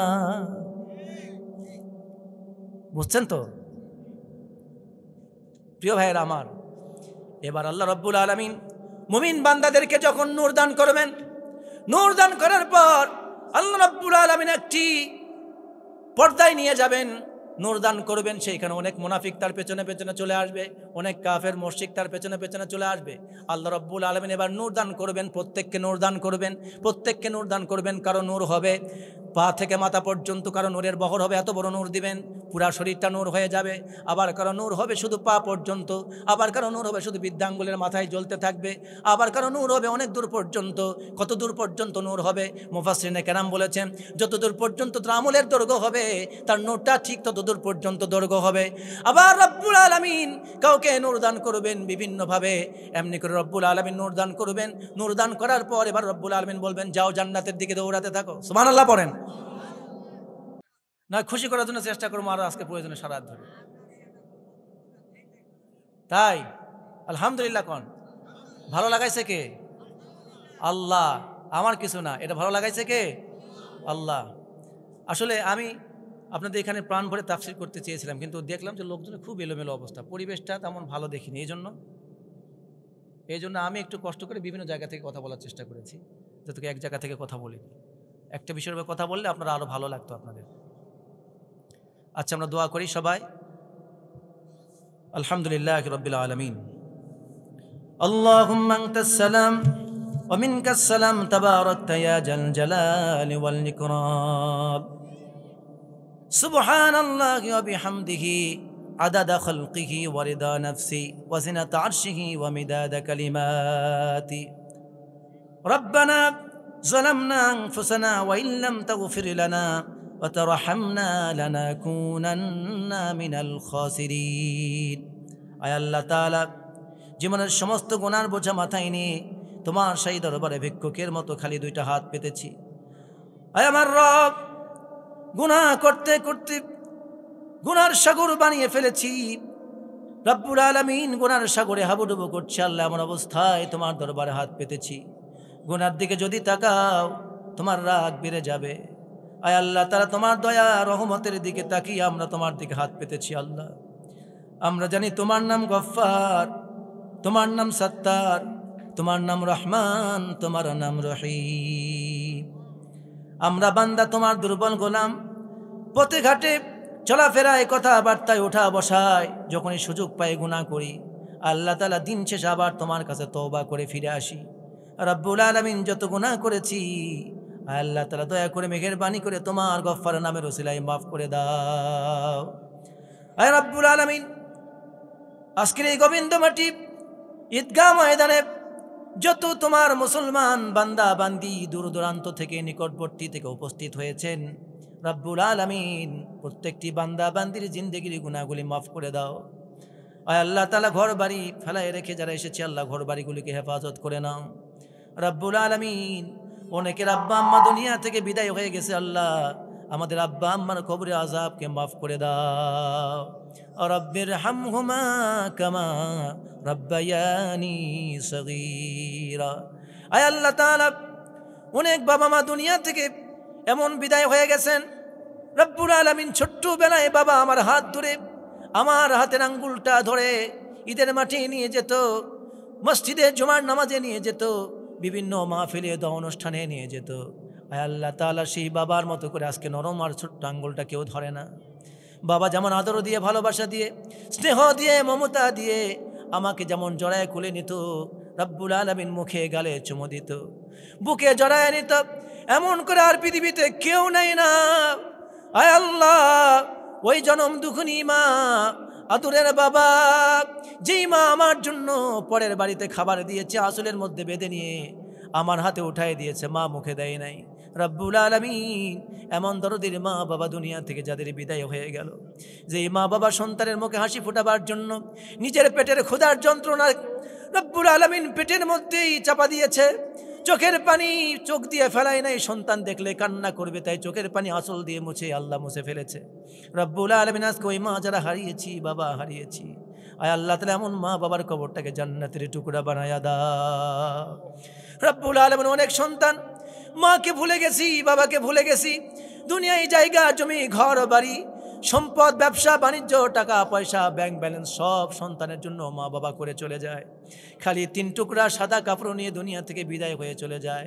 রব্বুল আলামিন মা কিছুই নিতে পারে না, বাবা কিছুই নিতে পারে না। সন্তানের সুখের জন্য সব দুনিয়ায় ছেড়ে চলে যায়। আল্লাহ সব পাওয়ার পর যেই কপাল পোড়া সন্তান মাকে ভুলে গেল, বাবাকে ভুলে গেল, আয় আল্লাহ তার জন্য ধ্বংস নয়, দোয়া করি রব্বুল আলামিন ওই সন্তানকে তুমি হেদায়েত নসিব করে দাও। ওই আল্লাহ তাআলা ওই সন্তানকে রব্বুল আলামিন তুমি হেদায়েত দান করে দাও। রব্বুল আলামিন যে সন্তান মা বাবার অবাধ্য, আল্লাহ এমন সন্তানের দিলের মধ্যে মহব্বত পয়দা করে দাও মা বাবার প্রতি। মা বাবার সাথে মা বাবার মনে দুঃখ দিয়া, মা বাবাকে কষ্ট দিয়ে জান্নাতে যেতে পারবে না। রব্বুল আলামিন দুনিয়ায় সুখ পাবে, নারী পাবে, গাড়ি পাবে, জায়গা জমি সব পাবে, কিন্তু জান্নাত বঞ্চিত হয়ে যাবে। আল্লাহ আমাদের এমন কলিজার টুকরা সন্তানদেরকে, আমার এমন ভাইদেরকে আল্লাহ তুমি তাদের দিলের মধ্যে মা বাবার মহব্বত পয়দা করে দাও। রব্বুল আলামিন যে আমার বন্ধু বান্ধব, আত্মীয় স্বজন, আমার মা বাপ, বয়োবৃদ্ধ, যুবক, তরুণ, যুবতী যারা আজকে অসুস্থ হসপিটালের বেডে কিংবা বাড়িতে যেখানে অসুস্থতায় রোগাক্রান্ত হয়ে কাতরাচ্ছে, রব্বুল আলামিন তোমার পক্ষ থেকে সেফায়ে আজেলা কামিলা নসিব করে দাও। আয় আল্লাহ তাআলা যে মাহফিলে বসে তোমার দরবারে হাত পেতেছি মাবুদ, এই এলাকায় অনেক মানুষ অসুস্থ থাকতে পারে, আমি জানি না। রব্বুল আলামিন তাদেরকে সেফায়ে আজেলা কামিলা নসিব করো। আয় আল্লাহ আমাদের সেফায়ে আজেলা কামিলা নসিব করে দাও। রব্বুল আলামিন এই এলাকায় যত কবরস্থ বান্দা বান্দি হয়েছে আল্লাহ প্রত্যেকের কবরে এর সওয়াব পৌঁছিয়ে দাও। আয় আল্লাহ তাআলা আমরা যতবার তোমার হাবিবের সামনে দুরুদ ও সালাম পেশ করেছি, দুরুদ ও সালামটুকু নবীর রওজা মোবারকে পৌঁছিয়ে দাও। আয় আল্লাহ তাআলা বিশেষ করে যারা এই মাহফিলকে বাস্তবায়ন করতে গিয়ে দান করলেন, টাকা পয়সা দিলেন, রব্বুল আলামিন সাহায্য সহযোগিতা করলেন, আল্লাহ তাদের দানকে কবুল আর মঞ্জুর করে নাও। রব্বুল আলামিন এই মাহফিল কমিটি যারা আমার কাছে গিয়ে দাওয়াত দিয়েছেন, কষ্ট করে সাপাহার থেকে আমার বাড়ি পর্যন্ত গিয়েছেন, রব্বুল আলামিন যুবক ভাইদেরকে সবার সাথে আমার দেখা এখনো পর্যন্ত সবার হয়নি। রব্বুল আলামিন যেই যুবক ছেলেগুলি কষ্ট করে মাথার ঘাম পায়ে ফেলে আল্লাহ তাআলা মতভেদ দলভেদ সব ভুলে গিয়ে তোমার কোরআনের সমাজ, তোমার কোরআনের বাগান বসানোর জন্য সাহায্য করলো, রব্বুল আলামিন আল্লাহ তাদের দিলের মধ্যে কোরআনের আলো তুমি জ্বালায়া দাও। আয় আল্লাহ তাআলা এই যুবকগুলিকে নামাজের জন্য কবুল আর মঞ্জুর করে নাও। আয় আল্লাহ তাআলা এই কমিটিকে আল্লাহ নামাজের জন্য কবুল আর মঞ্জুর করে নাও।